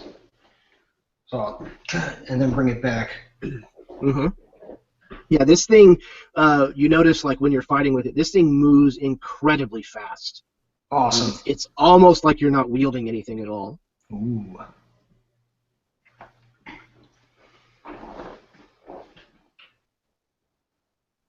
What does that bring his damage total to, Mike? 31. Excellent. Okay. Thank you. Okay. Estevez, it is your turn. Can I use a move action to reach down to grab High Horse to pull her up and then still attack? Yeah, we'll actually count that as an interact with object action. So you get one of those around. It's basically like drawing a weapon. Women are not objects, Jeremy. You are correct. So like opening a door, drawing a weapon, you get one of those around, and we'll have it take up that. So you still get your movement as well as your attack.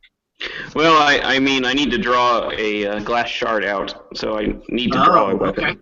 Okay, then yeah. If you're not planning on going anywhere on your horse, then I will go ahead and allow you to do that. That's fine. Yeah, okay. So I will pull her up, swing her behind me as I reach in to the pouch where I've been keeping the glass shards, and will throw a green glass shard this time at the werewolf. Excellent. Well, wait a minute. There's still the wolf attacking my horse, isn't there? That is true. Okay. Instead of reaching for a glass shard, I'm going to draw my shotgun, the Holy Ghost, and point it at the wolf attacking my horse and shoot it. Okay. And I would assume that because I'm so close to my horse, the disbursement won't hit the horse, right? Yeah, no, that you're safe on that. You can point it in such a way that it won't injure the horse.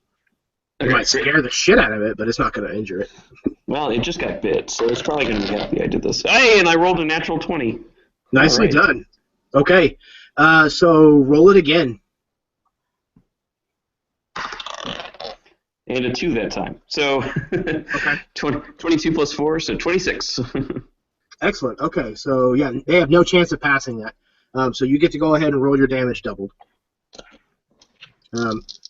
It's going to kill him, but you can go ahead and roll it if you'd like.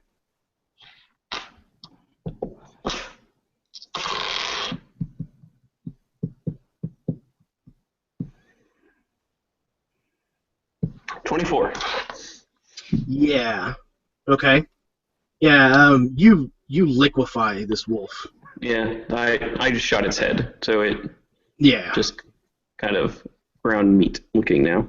Yeah, absolutely. It's not very pretty at all, but it got the job done. Okay. Skull. So the wolf I just killed gives out a coughing last breath, which expels the dark energy, and it curls over into the next wolf. And using that as my cue, I decide to kill that wolf next. And I'm going to blow it up. You have a point of inspiration for that. 18 to hit. Yep, that'll do it. And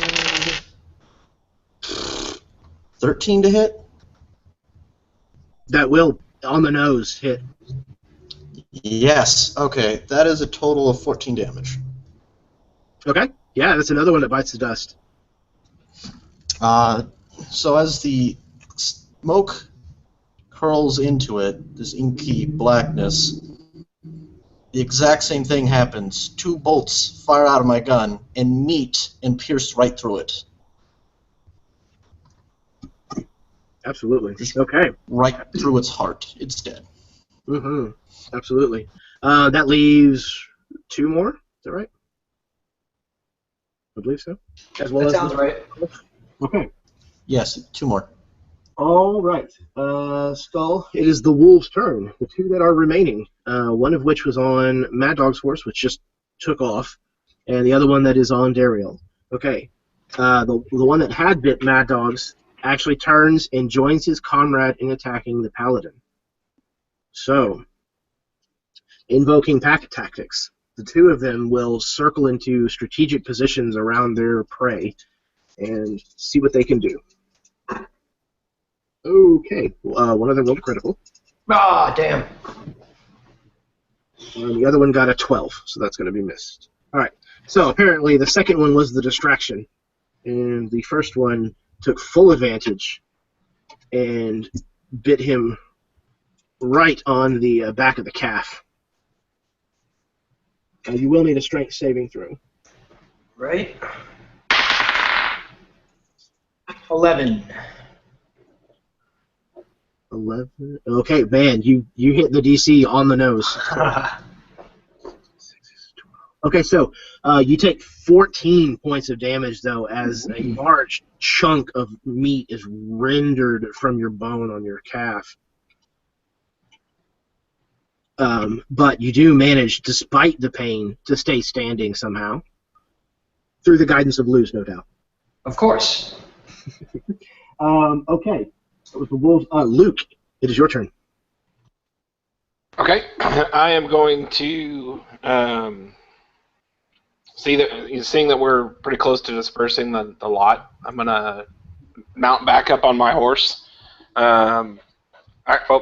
First, bonus action to reload shotgun. Good call. Then mount back up on horse. Then shoot shotgun at if I can get into a spot where I can line. Oh, can I get into a spot where I can line the two remaining up? If yes, shotgun. If no, pistol. You can get into the spot where you can either get one werewolf and one wolf, or two wolves. One werewolf and one wolf. Got it. Shotgun. DC of 15. Okay, let's see here. The werewolf passed. The wolf absolutely did not. 17 is total. Okay, so yeah, that one wolf gets blown away. The werewolf, it's a magical shotgun, yes? Yes, it is. Excellent. Okay, he will take half of that then. So rounded up in your favor would be 9. 40. What was that? That guy's at 40? Oh, the werewolf? Okay, yeah. Thank you. Remember that. Okay, it is High Horse's turn. She has now clambered up into the saddle, and she does indeed have a gun. It has one bullet remaining. She will attempt to shoot the... She's going to attempt to shoot the werewolf with it, actually.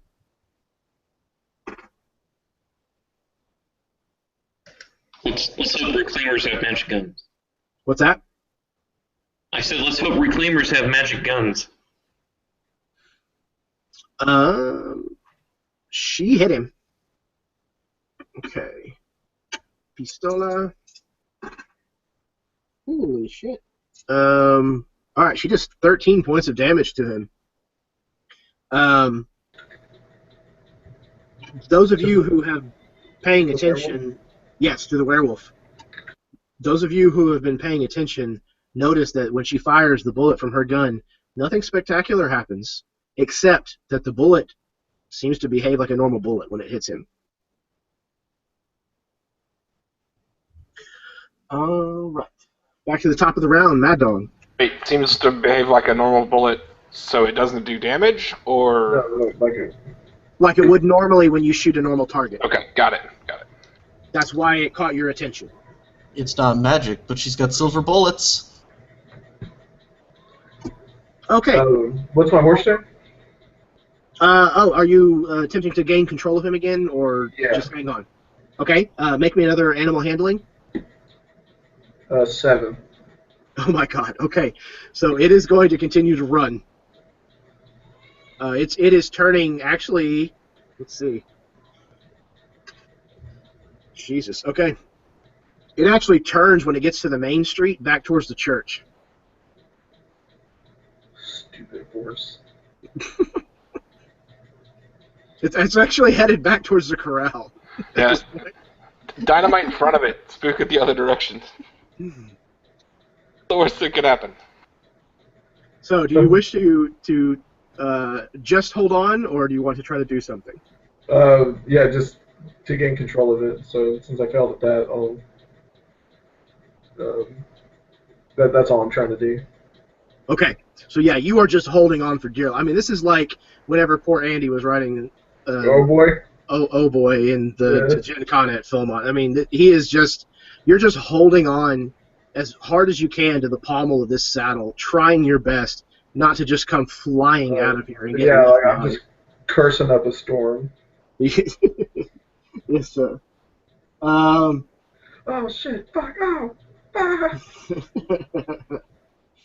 Okay, the werewolf, who is still alive and kicking, is going to do his best to take the paladin down. He still has a wolf that's with him, so he still gets pack tactics. Oh my god. Okay, he just rolled a critical. Man, these guys are out for your blood. Oh, god damn it. Okay. Ooh, okay. Here we go. You're going to need a Constitution save, sir. Lovely. 20. Excellent. Okay. You take 11 points of damage. I am still alive, thankfully. From a Through bite. Luz's goodness. From a bite as it clamps down on the upper arm of your shield arm. And yeah, it's pretty painful, but luckily you're able to slough off any secondary effects that it may have had. And it's my turn. He actually turns and then tries to go begin fleeing. So he invokes an opportunity attack if you so wish to take it. Oh, of course. From any of the rest of us? I don't think anybody else was closed with the werewolf, were they? No. And I did not get it. He's too quick for me. Actually, I was positioned right next to them to block additional wolves from coming, but I don't know how that translates. Yeah, I don't think, because you were shooting wolves and such, and you were shooting, you had just positioned yourself to catch him and another wolf. Yep. So I don't think you're next to him. But he moves 30 feet directly away from you from the direction that High Horse had run previously, so directly away from where you guys had come. Right. So, Dariel, it is now your turn. All right. Let's see. So how far away from him? Or he's 30 feet, right? Yes, he is now 30 feet from you. All right. I am going to use a... what's it called? Divinity something or other? Channel Divinity. I'm going to abjure my enemy. He has to make a wisdom save. Okay. And on a fail, he is frightened for a minute, and his speed is 0. He is not getting away from me. Okay. I don't know what the DC was, but I'm pretty sure he failed it. 13. Oh, yeah, absolutely. He got a 5, so... So tell me how you cower this guy. All right. So I present my holy symbol, which is my shield. And I say, "You will not run from the champion of Luz. Stay." Excellent. Okay. Yeah. So he kind of looks over his shoulder as you begin, doing that. And something about the way the light glints off the shield, his eyes kind of glaze over and go wide. And he puts his hands up in front of his face and shrinks down to the ground. And just for fuck's sakes and for flavor, he actually shifts again back into his humanoid form. Ooh. Okay. And it is a dwarf, and several of you recognize him, though I don't think any of you have actually directly met him. I can just picture. Yes, sir. I have a question for you. I might have an answer for you. Did he shift back into his form because he was scared, or because the divine light of Luz washed over him, blocking out the light of the moon, forcing him to no longer be able to shift? There you go. That one. I like that. You're just curious which one you meant. I meant the latter, more narrative and prose type one, of course. Okay.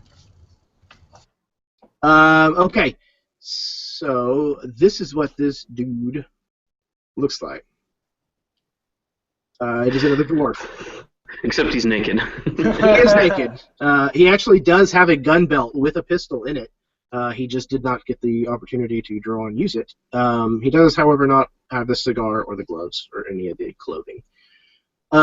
His name is actually Darkall Thoss. He is actually the town marshal of Scattergun Flats.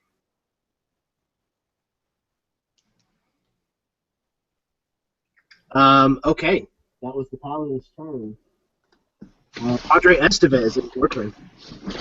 I will wheel my horse around to escape, and as I do that, I will call upon Luz to "Oh, mighty Father, heal your children," and I will channel divinity as well. And we can distribute 25 HP around to people that need it. I'd like to heal my horse up to half. It only heals up to half. I don't remember what my horse is hurt at. I think it's 13 on average is what they have. And it got hurt like 7 or 9, right? That sounds about right. 7. Okay. There you go. You can have a point of inspiration for remembering that, Dario. Thank you. Thank you. So that got him down to 6. So, 1 point of healing. Okay. Yeah, so 24 can go around to other people, so I'm going to guess Daryl wants some of that. He can go up to half. I'm at 3 currently. So. Oh, fuck. Okay. So, yeah, he might want some of that. What is half for you, Daryl? Let's see. Try to remember. 36 is total, so... Okay, so 18 would be half. So you could use 15 of it if Padre was willing to part with that much of it, if he had. Yeah, I don't know who else is hurt, but I don't know if anyone else needs any. Yeah, I don't know if anybody else is currently. Oh wait, what about the nice lady on your horse? Yeah, she needs it. okay. Yeah, Okay, so Lily is absolutely injured. So she'll take the rest. I'm down some, but I'm above half. Okay, perfect. Yeah, so yeah, she'll take the rest of what you had to offer. That's perfect. Okay. I feel the light of Luz heal me, and I say praise be. And then I'll tell people we should escape. Okay. Father Taman turns his horse and starts riding off. He could heal people more. But... Hey, you said escape. He's going. He's ready to get out of here. Okay, well, I'll get my horse to go after him. I don't know how much my horse can move now, but... We'll call it 50 still. That's fine. Okay. Go. Your turn. So there's only one wolf and one werewolf, right? That is correct. Who is currently not in werewolf form. Is anyone engaged with the wolf right now? Yes, he's on top of me. Yeah.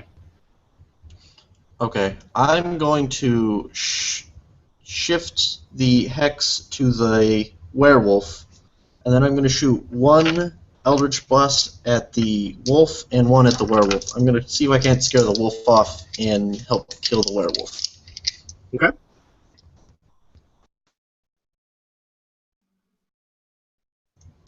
I definitely hit the wolf for 7. And I'm pretty sure I hit the werewolf too, because that's like almost 20. Yeah, it is will. 20. Absolutely. And I damage him for 10. Okay. Yeah, he will take all of that, so. I think that puts him at 41. No, 63. Okay. Remember that. It's still not enough to kill him.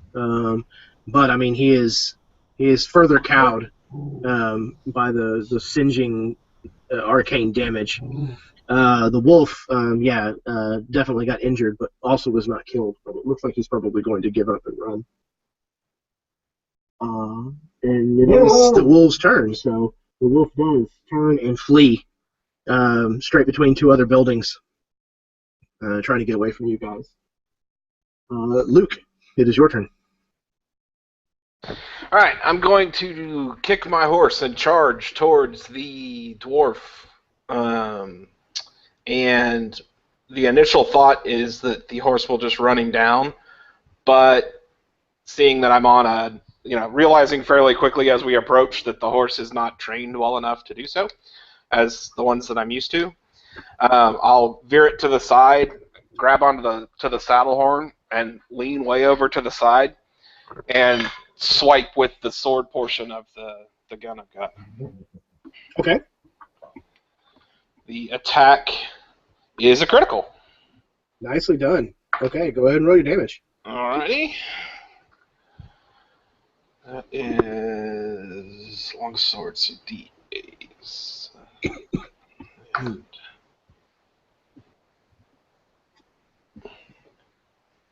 11 points total. That's with it critical? Yeah, that's with it critical. Okay. I rolled a 1 on the second part. Yeah. Okay. With that being magical, that puts him at his full HP. So tell me how you rid this town of its corrupt sheriff. Okay, I'm gonna catch him from behind, right about the shoulder blade, and just slice straight through his upper torso, right about nipple level. Excellent. Okay.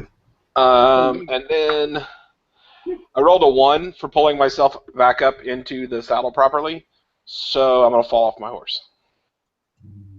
Okay. So yeah, you come riding up and you lean way over and you swipe your sword through this guy and decapitate plus some him. However, your sword kind of lodges in his spine and actually pulls you with quite a bit of force right out of your saddle. And you kind of hit the ground on your shoulder and kind of do a tuck and roll. But your sword is actually still sticking out of his body. That is now like kind of trembling and starting to fall over sideways into the street. Okay. Once again, you guys are free from combat. You all gather up your gear, as well as the halfling that was running for her life. Mount up on your horses, chase down Mad Dog and get his horse back under control. And then finally are able to ride your way out of Scattergun Flats before more wolves are able to get able to set upon you. Yeah, absolutely. You can mage hand to steal the dwarf's pistol. That's perfectly fine. You can bring his whole gun belt. That's good. Not a problem at all. Okay. How many bullets are in his gun belt? Wait, wasn't he naked? He had a gun belt. He was, but he did have a gun belt and a pistol. Alright. He had 10 bullets total on his gun belt. Good. I've got so many pistol rounds, and I don't even shoot my pistol. Okay, so you guys ride out of Scattergun Flats with fire on your horse's heels and leave it behind you, heading out into the wilds. Scattergun Flats is actually situated on the top of a mesa, but it's not. It by no means takes up the entirety of the mesa. So you ride all night, pretty much until the sun comes up, until the horses and you can't really take a whole lot more. And you finally find a spot that you feel was probably secure enough to set up camp for the night and bed down, probably without a fire, and sleep, a well-rested sleep. And that is where we will go ahead and end it for tonight. I'm going to go ahead and stop the broadcast. We'll hang for just a minute to do things like XP and all that kind of stuff afterwards. But for those of you that may have been watching or that watch at some other point, I appreciate it. I hope you had as much fun as we did. And until next time, may your dice always roll high and your snacks always be within reach.